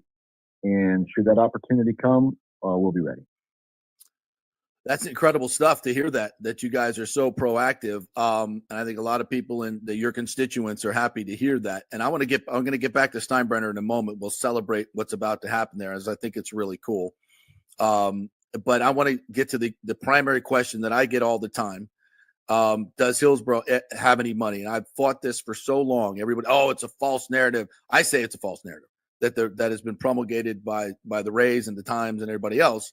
There was no corporate support in Tampa. That's a lie. I was part of that. I know that's not true.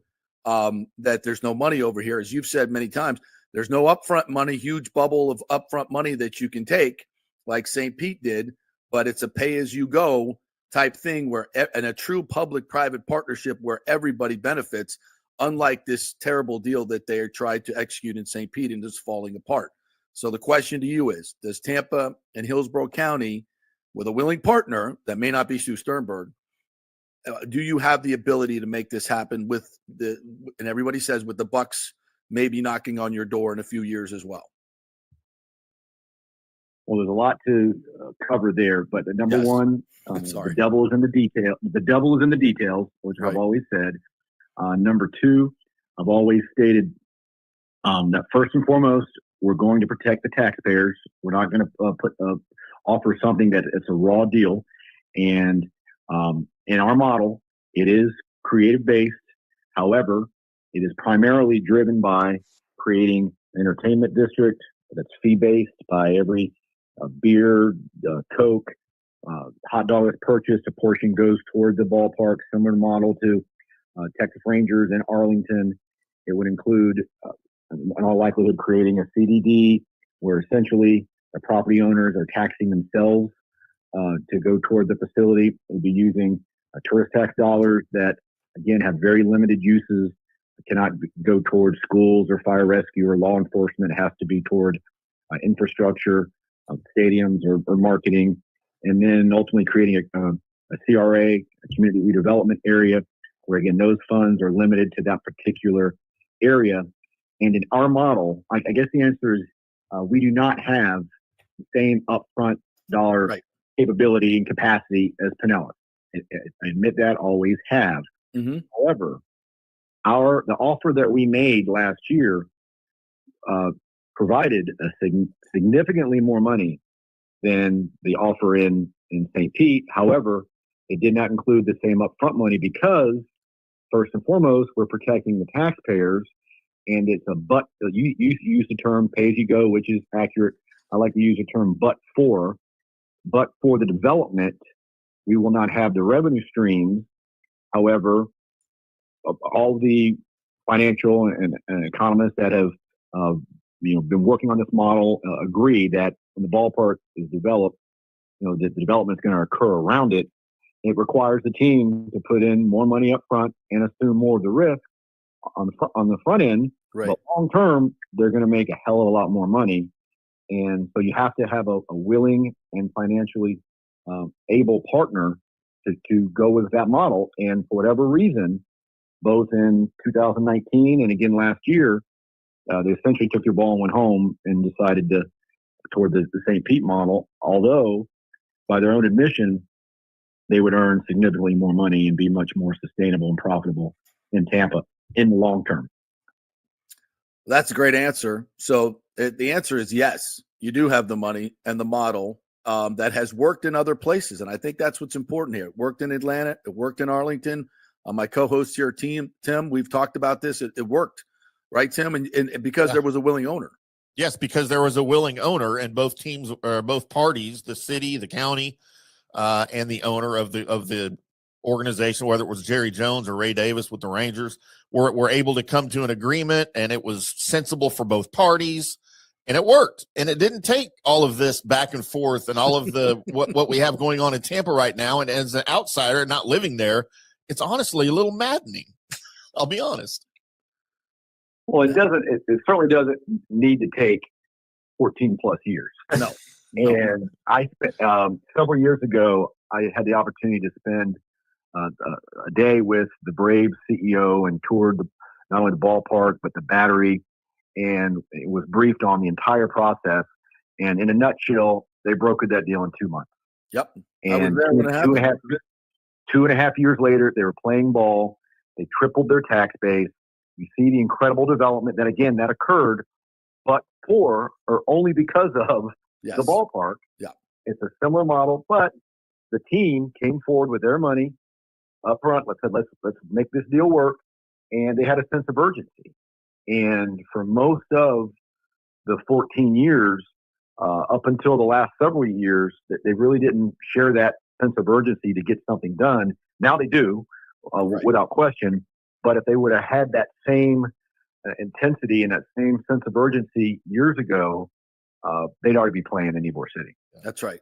And everybody would be making money, and this would be a wonderful, wonderful situation. I don't think that's a point that needs to be just thrown under the rug, because all of what we're dealing with now, a stadium that that was well past its time, and there should have been more urgency. And with a responsible owner, in my opinion, they would have said this drop is not going to last. It's, and people could say all they wanted, like, who could have predicted that a hurricane would blow the roof off? Well, me, anyone with eyes, a fabric roof in Hurricane Alley. I mean, that's 10 years past its lifespan. It's pretty predictable, actually. So it happened, and now they have a lot more urgency, and which has kind of led to a lot of this. But a couple of the procedural questions. The SITS tax just passed again. Is that money usable for this particular project? Yes, it would be. Now, I will tell you, I mean, we've got some significant, challenges that are coming down the road with respect to Ray J, Amalie Arena. In addition to that, I'm championing 2 athletic facilities. One that's an indoor facility that would host everything from basketball, volleyball, cheerleading tournaments, and then an outdoor baseball, softball complex that we've got our consultant reports. We set aside some seed money. And so those are projects, one or both, will likely compete for these dollars. And so that's why, candidly, we're somewhat in a time crunch or sense of urgency as well, as we need to know what what the needs are going to be, so we can determine the capacity. We know we're going to have significant renovation with Raymond James Stadium. Unfortunately, the Buccaneers have not communicated with us up to this point as far as what they're looking for. So we don't know what that's going to be, but we do know that a renovation is going to be needed in the next several years. We do know if we ever hope to host another Super Bowl, that must happen. The NFL has told Rob Higgins and the Sports Commission that, so we know those needs are coming, and we just have to communicate, number one, with all the teams, and know what they're thinking, what they believe the needs are, what their investment's going to be. And that was a big part of the, I will give the Buccaneers credit because I was heavily involved in the last renovation agreement. They had significant skin in the game. Number one. Number two, they assumed all cost overrides, which were significant, and we improved the revenue sharing for the taxpayer. So that was truly a win-win all the way around. And it's a willing partner. A willing partner working with Willing you guys partner. to come together for the Yes. betterment of the community. Wow, what a concept! Absolutely. That's going to be paramount. And of course, with that, then we would lock the team in for an additional, 30 plus years. So those are some serious conversations that are going to happen in the upcoming months and years. And so we just need to the best extent we can, to be transparent, to communicate with all the parties, and just know what the needs are. And then we can do our best to come up with the creative models to make it all work. Ken Hagan joining us here, Hillsborough County Commissioner. And Ken, I have spoken to one person in particular that told me, and I vetted him, and I believe this to be true because he has the money. I can't mention his name, that he was trying to buy the Rays a few months ago. Also told me that he didn't believe the St. Pete Stadium would ever be built, and he would want to build in Tampa. I've heard Joe Citro and other people that have been in government say there are groups out there that are wanting to buy this team and build in Tampa. I don't expect to get an answer on this, but I got to ask it. Are you hearing the same things? Is this something, and is there a site in mind? Well, first of all, the previous location is still available in Ybor City. So let's start with that. When things started to unravel, that was basically the first phone call I made. Hey, is this still a possibility? Should things work out? And that answer is yes. So that helped. Now, not to say that would be the only location, for potentially others, and we'll see. We'll see. But you could use the same design. They already worked in a design. They spent all that stuff. The whole thing. Just here we go again. Yes. Wow. So let's start with that, which is very fortunate. But again, we would likely consider other locations as well. Secondly, I'm aware of a couple of local groups in the past that were mobilized and that made an offer, without mentioning names or people and things like that. One of them, I will tell you that the feedback from MLB was that they didn't think that they had the juice. The juice, in so many words. Right. They had, they're very wealthy, but they didn't want to get into a potential situation where you're not making payroll and all that kind of stuff. Right. My gut, my instincts tell me that there is at least one or more groups that's mobilizing from that, as we speak. Now, whether that's from a potential investment standpoint or ownership standpoint, I don't know. Again, I can't say with any certainty or give anyone's name, but I strongly believe that either is taking place now or will take place if things continue to unravel in Pinellas County. Extremely interesting there. All right, I want to finish up by just talking about what's about to happen in Tampa. And again, this is no disrespect to St. Pete whatsoever. I always look at this as a region. I've never looked at it as Tampa, St. Pete, and others. Maybe it's because I didn't grow up here. I've lived here for almost 30 years. I've lived on both sides of the bay. I just see it as Tampa Bay, but I understand the provincialism. But I want to celebrate the fact that the folks in Hillsborough County have been supporting this Rays team for a long time, going to games and on TV, what have you. And now they're going to get an opportunity to support it with their dollars and their attendance. I spoke with Tino Martinez the other day, who played for the Yankees, played for the Rays, grew up here. No one knows the landscape better, has played in that stadium. He could not be more thrilled. He said those tickets will sell out in a heartbeat. It's going to be nuts. I mean, I'm a little afraid that Stu will price him through the roof and price everybody out, but hopefully that won't be the case. But what's about to happen here, I think, is spectacular. It'll be a packed house every night. It's going to be a vibe. And if a group comes forward and we're moving forward in Tampa, you are going to coalesce for 3 or 4 years in that really cool stadium, by the way, and moving towards something that is going to be in where it should have always been.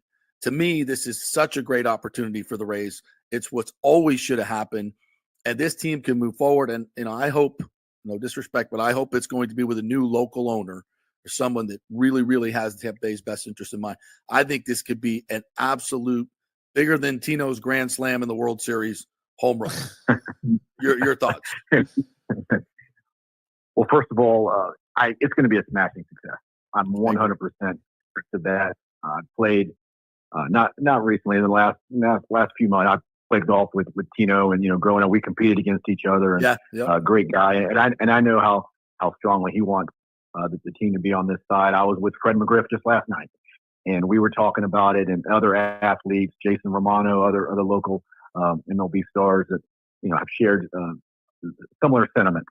And one thing I do want to say, and I'm going to give the Rays credit, in that it really, I mean, again, from a fan perspective, from elected official in Hillsborough County, I'm thrilled that it's going to be, at Steinbrenner Field right here in Tampa. But it really makes the most sense financially for the team. Steinbrenner Field is highest capacity.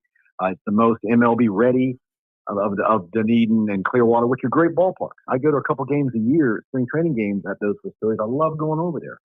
But it really, the Rays are going to get crushed revenue-wise this year. And this alternative gives them the best opportunity to maximize their already reduced revenue stream. So it makes the most sense.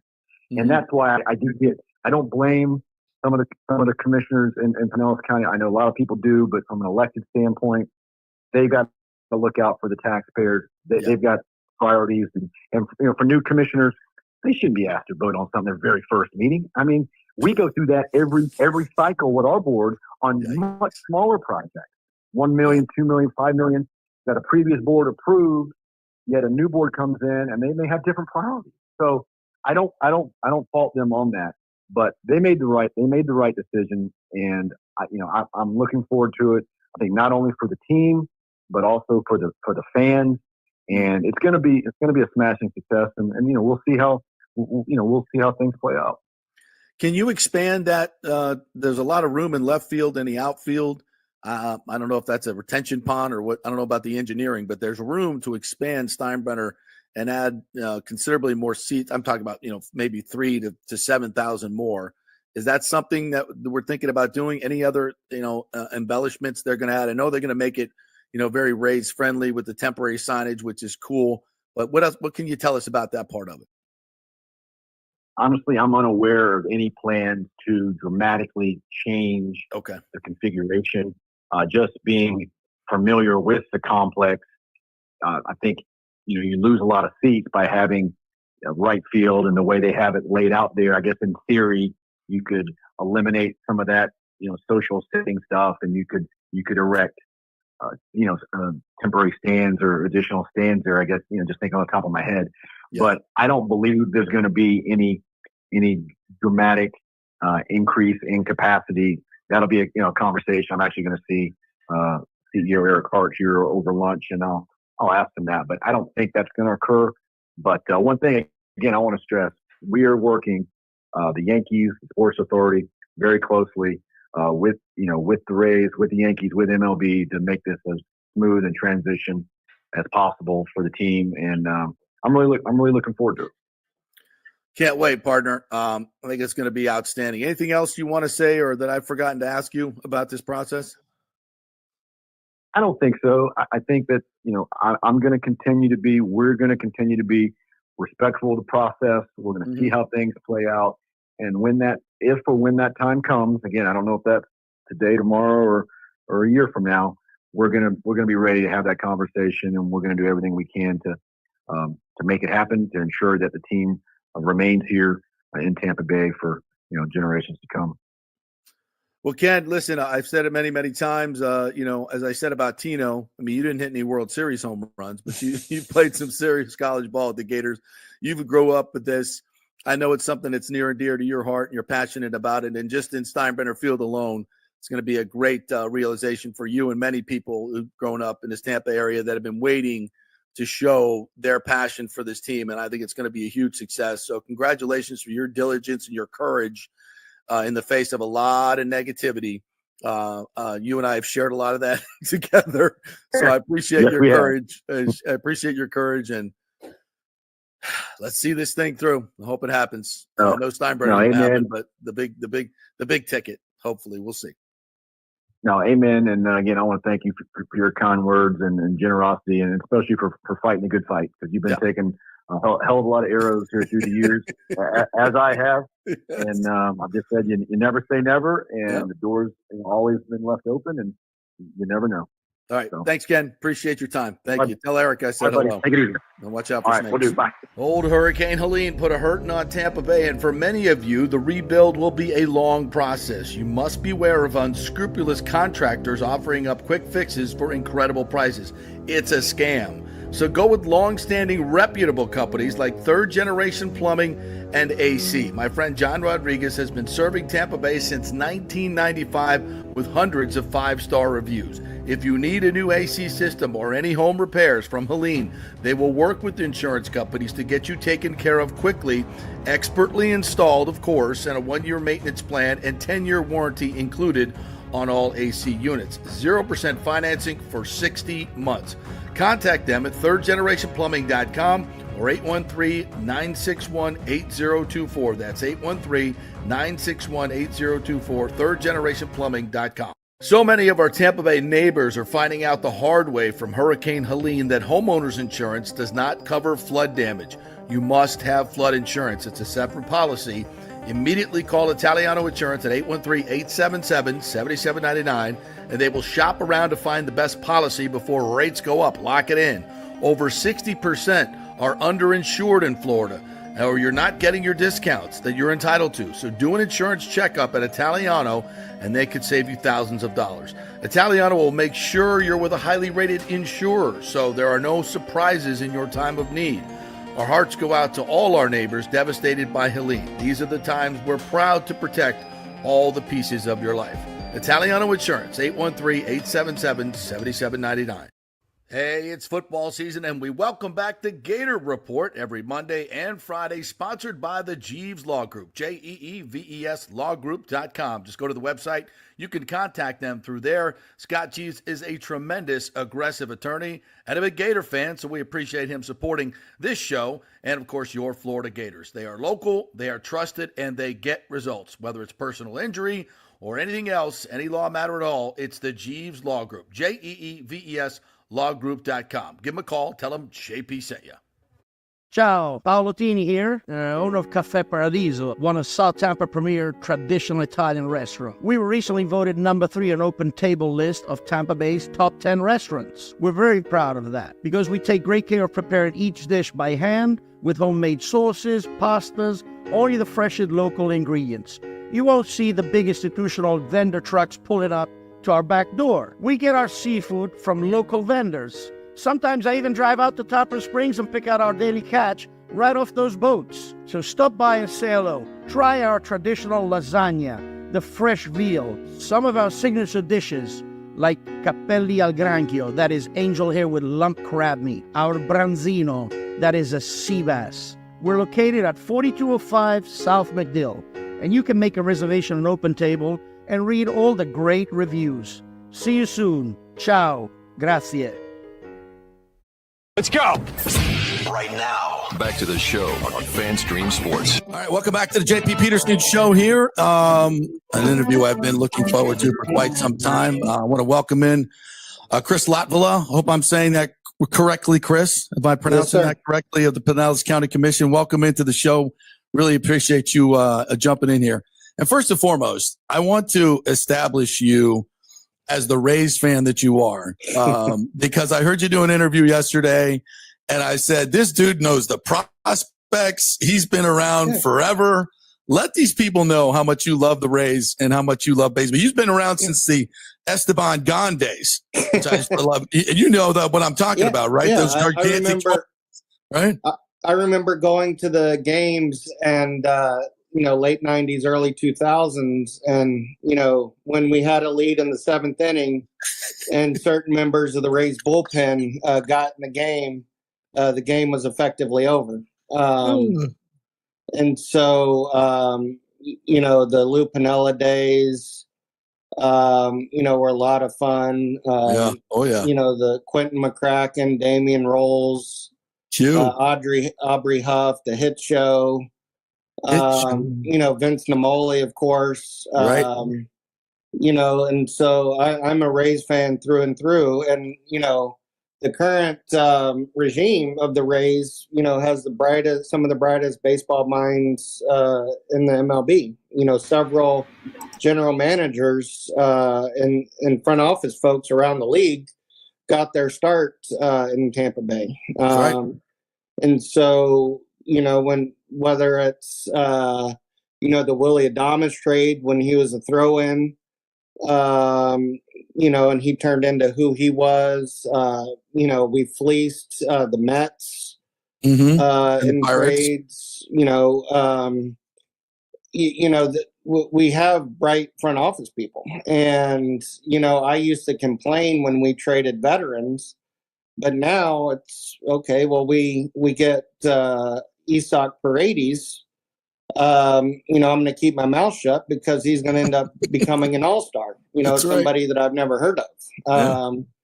And so and Kevin Cash does a great job and turns in, we get a new bullpen, it seems like every year. And they just, I think the Rays invented the opener. Yes, we did. And now that's used all throughout the game. Even the Dodgers used it this year in the World Series, and they have one of the highest payrolls. Yeah. And so, I mean, from a baseball perspective, the Rays, are geniuses. Yeah. And they're really inventive of, and I think really Joe Maddon started that, thinking outside the box and in 08 and the years after that. And I remember the 08 season waiting on the Rays to, take a plunge in the standings, and that never happened. And a lot of that reason was because of Joe Maddon. Yeah, best team we ever had. Yeah. By far. Well, we've established you as a longtime Rays fans, and I think what people probably need to know here is that you love baseball and you want the Rays here. But this is not the deal to get it done. It may not be the time to get it done with the Pinellas County Commission approving not $312 million, but $600 million with interest, because you have to pay interest on bonds. And that's why I always say, it's always printed as $312 million. It's not that. It's way more than that. And it's a lot of money. It's the most you guys have ever given anybody, anything, anywhere. And delaying a vote may not be a horrible idea. Just tell everybody where you are on this deal right now. Yeah. In July at the meeting, I said, okay, if it's $300 million and we can do $10 million a year for 30 years, I'm a yes. If it's $300 million and we can do $30 million a year for 10 years, I'm a yes. That's not how it works. With construction costs and all that, we have to front the money. And so we don't have that sitting in the bank, so we would have to finance it. And so the financing would be over 30 years, it would be over $600 million. So when you count what the county is contributing, when you count what the city is contributing, it's over $1 billion. Public money. That's before the land deal that the Rays are getting that's separate. That's before that's even put on the table. And there's estimates that that's going to be in the hundreds of millions of dollars as well. Yeah. And so when you look at it from the totality, and the reason that I gave for opposing it being one of two votes in July, and you can go back and look at the meeting, I mentioned two things. I mentioned the beaches and beach nourishment, and I mentioned the possibility of if we have a hurricane in future years. I didn't know that hurricane would come a couple months later. Right. And we had two of them. I mentioned the beaches and beach nourishment, and I mentioned the land deal as the two reasons. And I also mentioned if we could, if it was just $300 million and not having to finance it, I would have been a yes. Yeah. And so I just didn't, I love baseball, but more important than that, I'm a county commissioner that has to answer to my constituents. And you've been vilified for this, and I think unfairly so. I wasn't thrilled when it appeared you were trying to hold the Rays hostage to play in Pinellas County, because I knew Baycare Park wasn't ready for that, and Steinbrenner was, and I think that's something you may have learned since then. And I understand it with the money. And by the way, why don't you ask the Rays to do a ticket package where the people have to stay in Pinellas County when they come to Rays games in Tampa? That would be a nice thing. Like, we'll give you a lower ticket price for your package if you book it. And people are going to stay at the beach anyway if they come to see the Rays. At least I would. If I'm coming from Boston and New York, I'm not staying in downtown Tampa. I'm going to the beach. But anyway, well, the Rays didn't talk to anybody. Exactly. I was leading up to this, and I go to whether it's Threshers games or whether whether it's Phillies spring training games, I've been to that stadium a bunch of times. I've never taken a tour of their, clubhouse. I've never taken a tour of, the baseball part of it. Right. So I'm not familiar with, okay, this is up to MLB standards. This isn't. Right. All they had to do is say, hey, this makes playing in Clearwater more difficult. I knew from being a baseball fan that in 2021, Dunedin had Major League Baseball games during the regular season. Yeah, that stadium is a lot smaller than Steinbrenner. Right. But, my biggest complaint was we're using the tourist bed tax dollars to pay for this stadium. And if they're not playing in Pinellas, we're using up the very sources that we're not going to be able to recoup by them not playing here. And so that was my big complaint. And I also had and have concerns that the trop will be able to be repaired. And they weren't really talking about that either. And that's more the city, the city concern, not the county concern. Well, what happens if the Rays decide to play in Steinbrenner for the next 3 or 4 years? Right. I mean, that's, 10% of the time that we're going to be financing this deal. And if they're not playing in Pinellas County, that's a big problem. Yeah. Because in the it was like 1994, 95, whatever year that original contract use agreement was between the city and the Rays, or the baseball team, it basically states that St. Petersburg has to provide a place for them to play. Well, now they don't have a place for them to play. So there's an argument to be made that the Rays could just say, okay, instead of repairing the trop, give us X amount of dollars. And okay, well, if that happens, they're not going to be in Pinellas County. Yeah. So, it's my job to look out for my constituents, look out for our residents and our taxpayers. And so, I'm not just going to say, okay, we'll go have fun in Tampa and I'll drive across the bridge and watch a game. And the fact that Rays didn't come to the county commission, they're not coming to the vote today, I believe, right? I think I've read that. I mean, I hope they're there. They weren't at the last meeting. I hope they're there today. Have you talked to them recently? Have you had any contact with them? Not particularly, no. And I got to ask you this: what do you think's happening in the vote today? All right, and what would your vote be if you had to vote today? I mean, a no vote effectively kills the deal, and I don't want to kill the deal. And so, I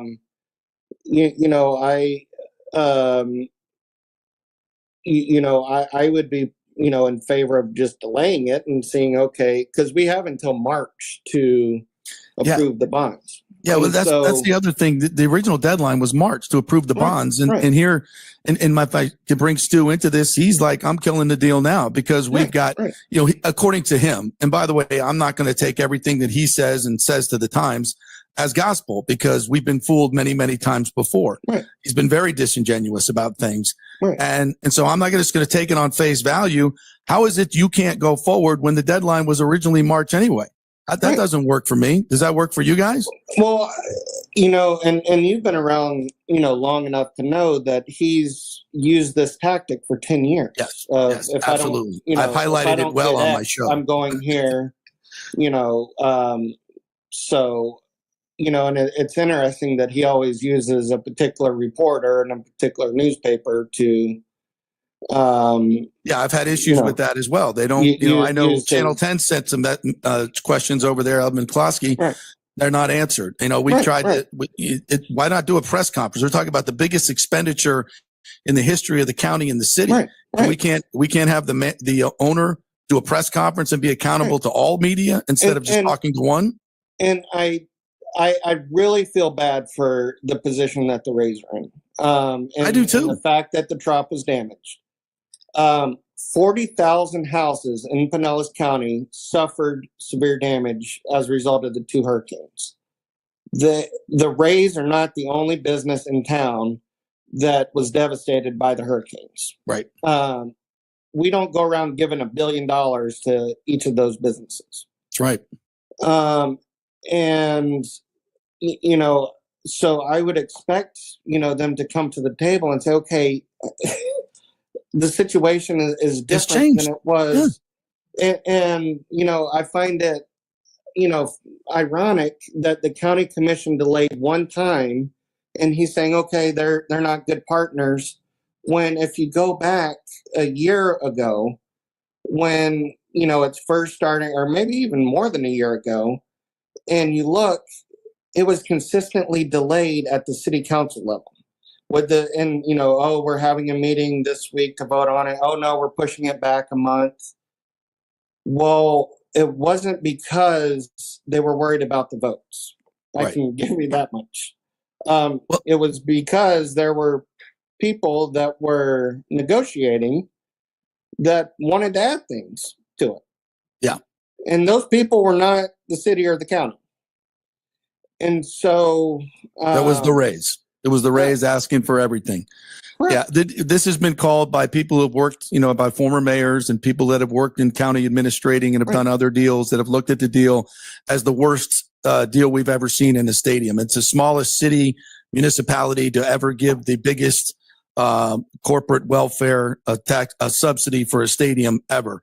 I mean, the deal is terrible. It's been terrible from the beginning, in my opinion. And to me, I just see a county commissioner who's standing up to it and saying, I love baseball. I want baseball to stay here, but this is not fiscally responsible. And put on top of it now, an estimated $60 million in repairs. I've seen the pictures. Yeah. It's way more than that. And that's by visual estimates, by the way, folks. That's not engineers getting in there and actually seeing what's there. This is going to be over, I'm saying, close to $100 million. You're going to try and repair the trop and then blow it up 2 years later, 3 years later.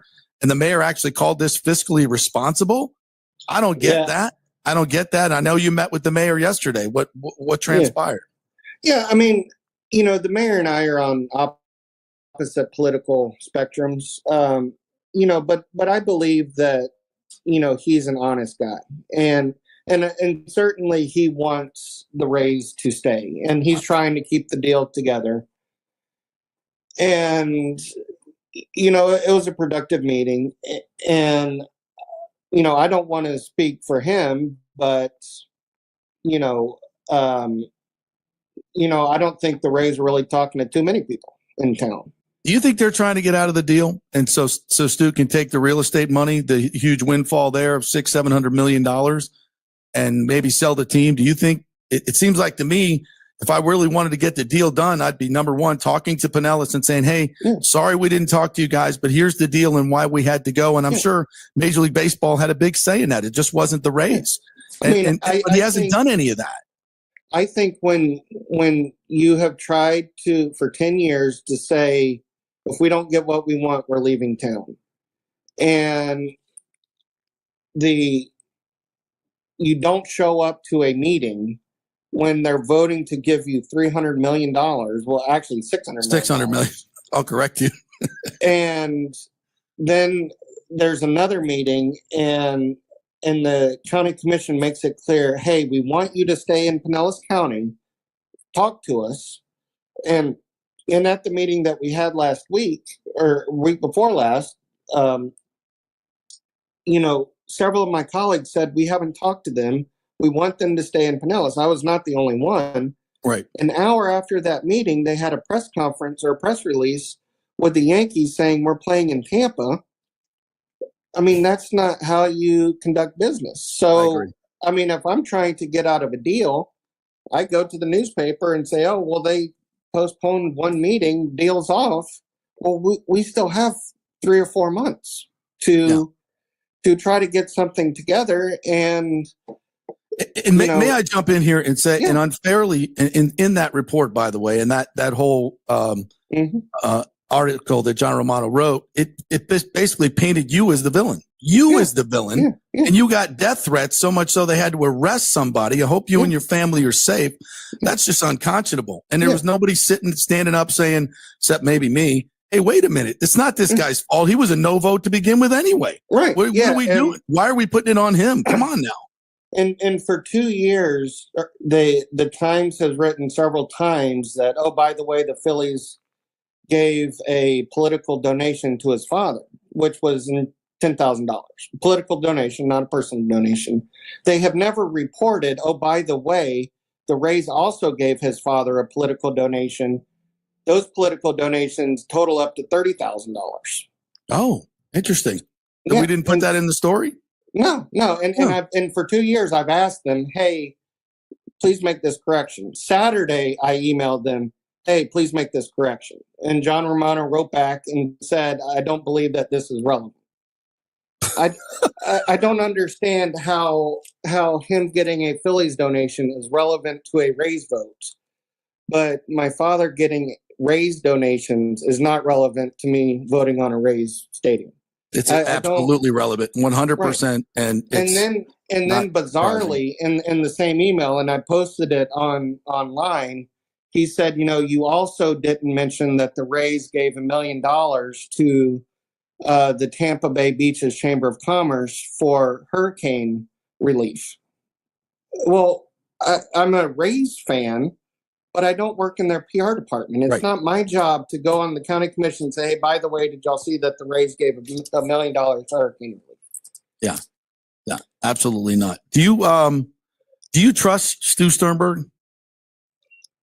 I mean, he was sued by his partners. I read that whole lawsuit. It's full of a lot of bad allegations. And I've said this before on my program. If I was giving away this much money to a billionaire, I would certainly want to make sure that I'm dealing with somebody on the up and up and really has Tampa Bay and St. Petersburg as their as something they want to champion. And at every turn, Stu Sternberg has said St. Petersburg is not a major league city. We cannot exist here. He's dogged St. Petersburg as a site for years, said he wanted to move to Tampa, and suddenly he got a deal where he got everything, and now St. Pete is a place to play. I think that's a little disingenuous, but he wanted to get the deal done. We've noted what a terrible deal it is for the taxpayers, something you don't agree with. Do you trust to do business with Stu Sternberg in this situation? Well, Stu Sternberg and I have different priorities, I believe. And I've actually only met him twice. The first time being about a year ago. The first time we met was at a social charity event. And we actually talked about Rays baseball. And I was complimenting him on the minor league system that they've developed and how it was good every year. And then we've had one meeting about the stadium, but he's not who I talked to or dealt with on the stadium matters. And, we have different priorities. His priority is to make the most money as possible for his team. Kudos to him. That's part of running a business. He's done very well with the Rays. I believe that they, probably turn a profit every year because of revenue sharing, TV deal, things like that. A handsome profit. Yeah. And to his credit, they have a competitive team. Regardless. Yeah, but we'd all like to see a little bit more payroll. We'd all like to see that. And once again, today they were shown that they're third worst in the league in free agent spending in the last few years. He has the money. But they do the best with what they put on the field. They're a competitive product. They do. My priority, though, is I want the best deal possible for the taxpayer, and the best deal for our residents. I would not put him in the same league as a Jeff Vennick. When it comes to community relations, I would not. When he's no longer the owner of the Rays, he's not going to be a around in the community. He's not. I would agree with that. He's not going to be, like even the Steinbrenner family. They're active, in Tampa, or the Glazer family, or people like that. They've done a great job. Yes. Right. And so he has different priorities, and I don't fault him for that. But his main priority is, getting the most money as he possibly can, and so. That's just, his deal.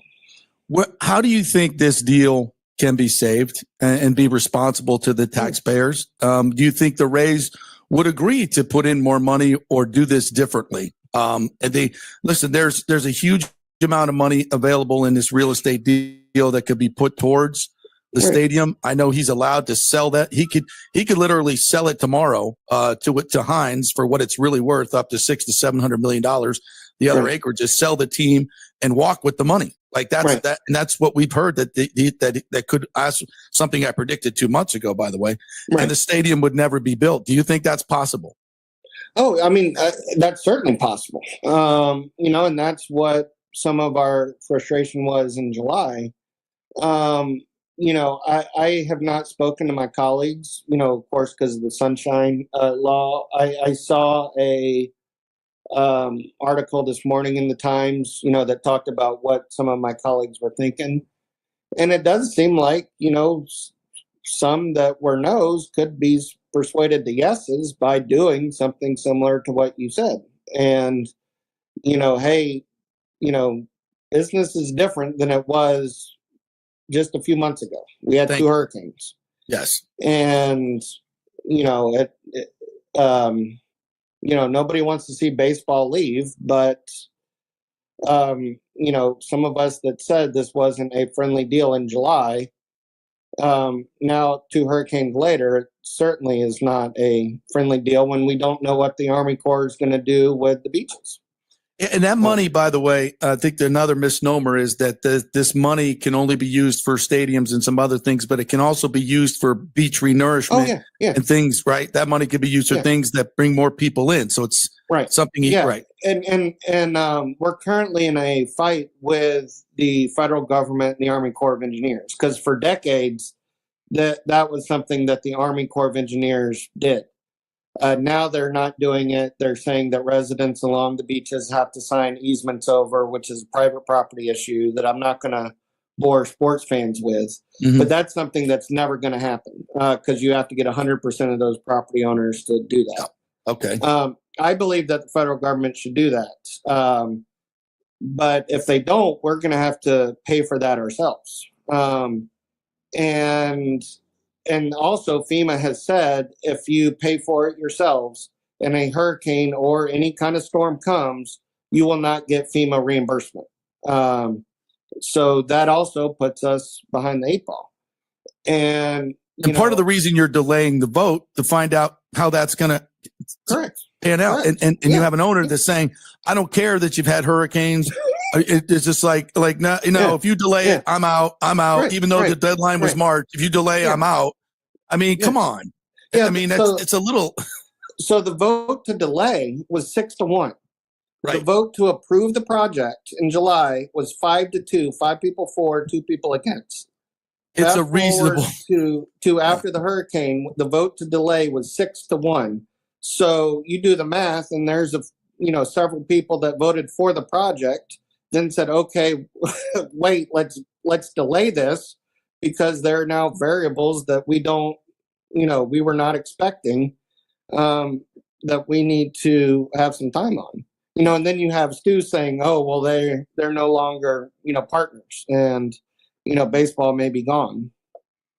So the bottom line is on this, Chris, if there was a renegotiation of this, given the terms, and the fact that the Trop has to be rebuilt, and that's another huge expenditure. Yeah. I mean, is it the worst thing in the world if the deal gets scuttled? And I don't think they're leaving Tampa Bay, by the way. I don't think that. I don't think Major League Baseball is leaving the 11th largest market with the 18th largest market right down the road in Orlando. That's not happening. It doesn't fit their business model. They have a lot of national television contracts that are tied to that. It's not happening. And if the team did go back to Tampa and found a home there, your constituents would still be able to go to Rays games. Yeah. So it's not the worst thing. I was in Atlanta when the Braves did that deal, and the mayor said, look, I don't have money for the Falcons and you. If you want to go to Cobb County, that's great. Fine. I don't have to pay for it. My constituents can still have the Braves. And that has been a tremendous deal for Cobb County and the Braves. They won a Super Bowl using that money, or a World Series using that money. So it's not the worst thing in the world. We want the Rays to stay, and it's best for the area. And I've always said this, Chris, St. Pete and Pinellas, we're a family here. You guys have the beaches, the beautiful beaches that we love. That's why we live here. You have a beautiful downtown. You have the PGA Tour event that's there. That's unbelievable in Innisbrook. You have the Pelican. I was just there on the Annika. The event. You have the Grand Prix that's there. You have soccer, and that all works so great there. The beautiful downtown. It's just, in my opinion, it's not the place for a baseball stadium because of the location. It's a you don't need it, by the way. Build a convention center or a cruise port with that money, and you'll get a lot better return, by the way. And you can still go to Rays games. That seems to me like the best alternative. I know you want the Rays to stay in St. Pete, but that's where I'm coming from. If they go to Tampa, I'm completely fine. My feelings will not be hurt, and it will save us a ton of money. Yeah. So, and I would be the first one that is shaking whoever brings them to Tampa's hands. And I would offer to buy tickets to go and see them. I just don't think, $1 billion to keep them in St. Pete is worth it. And if we're paying them, they need to be in Pinellas. That's been my whole argument. Whether they play in Pinellas or Hillsborough, if they want to play in Hillsborough, I'm fine with it full time. If they play in Hillsborough while Pinellas County's paying them, that's another issue. I totally get that as well. I just think, if we looked at this from a regional standpoint, that's what we would do. And the constant in this whole thing, and people say, oh, Tampa doesn't have the money, Hillsborough doesn't have the money. Right. They don't have the money that St. Pete did to give up front. But in the long run, the Rays would make more money with the deal that Hillsborough offered. Oh, yeah, I think it's a much more reasonable deal for the taxpayers. It's responsible to the taxpayers, and Tampa could get it done. The reason it hasn't been done is the same constant. It's never been done, and that's Stu Sternberg, because he wants everything and gives nothing. It's always a one-way conversation. Right. That's what I've heard from the people that have negotiated with him. I was part of the Rays 100 when we did the deal, and we've constantly told there was no corporate support. That's a bold-faced lie. We had tons of corporate support. And so if there was new ownership and MLB forced new ownership, there would be a deal done within months in Hillsborough County. That's my opinion. And it would be best for the area. And you guys could build a beautiful convention center and make way more money. You think about it. It's actually $2.4 billion cost to taxpayers totally. You talk about the lost real estate deal, the interest on the payments. It's $2.4 billion to taxpayers in Pinellas and in the city of St. Pete. And you could sell that in the Kreisman plan for over $1 billion. That's a $3 billion switch. And you'd have a much better downtown. You'd have a much better. And as you said, if you put this up for a vote in Pinellas County and St. Pete, what do you think the margin would be? I think it would be 70-30 against. Yeah. I mean, I was going to say over 60% against, but you might be right that it would be closer to 70. Because do I want a new stadium, a Rays stadium? Absolutely. Ask anybody on the street, do you want a new Rays stadium? Oh, absolutely. Do you want to pay $1 billion from your taxes or public funds for it? The answer would be no. No. And it'd probably, by the end of the day, it'd be over $1 billion. And, when you talk about them moving, show me another area in the country that has $600 million of public funds or more sitting on the table saying, okay, we're ready to have a sports team.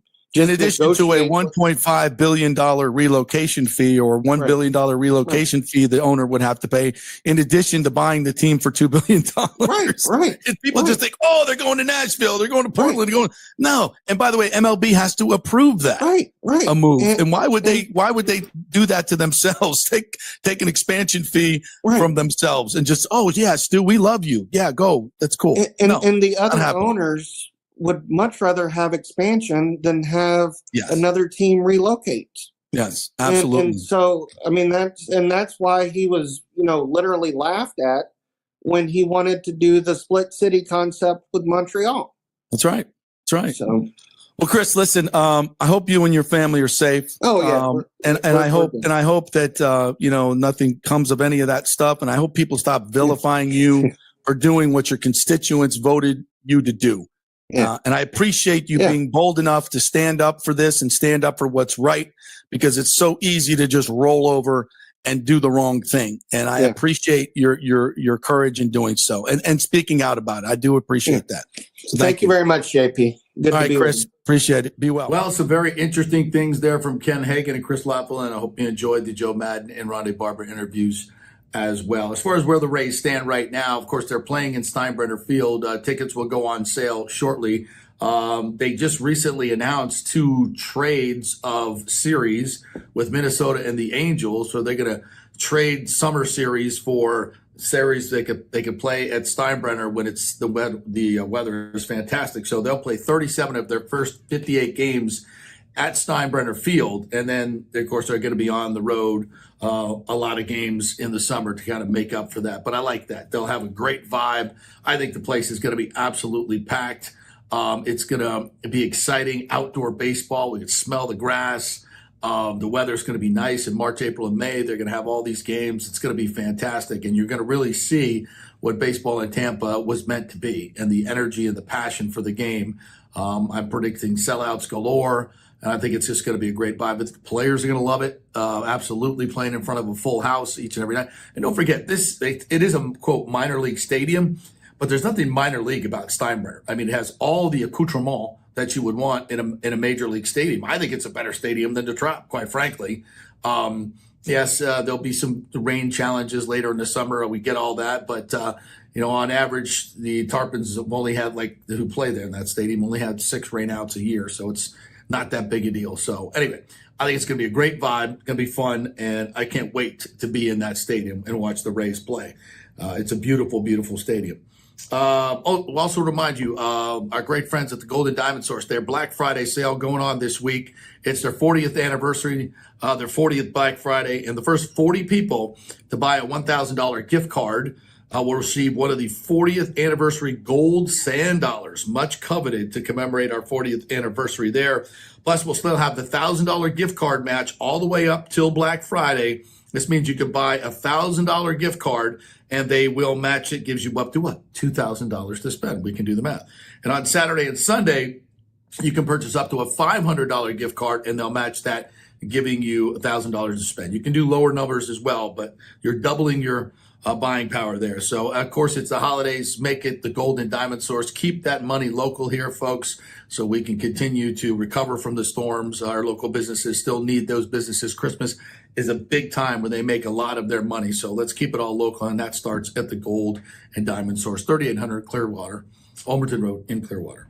All right, folks, have a great Thanksgiving from the JP Peterson Show. We are so thankful for you, the listeners. Our views, listeners have just exploded in this past year. We're in our new studio here in South Tampa. We're hoping for great expansion in the year to come as the local radio stations, newspapers, and everybody else is dropping people. We're going to give you more and more content for the year coming up. And we're so thankful for the response that we've got. We're so thankful for all of our sponsors. We love them dearly. The Jeeves Law Group here, Cafe Paradiso, Third Generation Plumbing, the Geddes Gordon Group, Italiano Insurance, Bay Area Modern Medical Center, all of our great sponsors. We thank you so much, and we're thankful for you. Have a great Thanksgiving, everybody, and we will see you for a live show on Monday.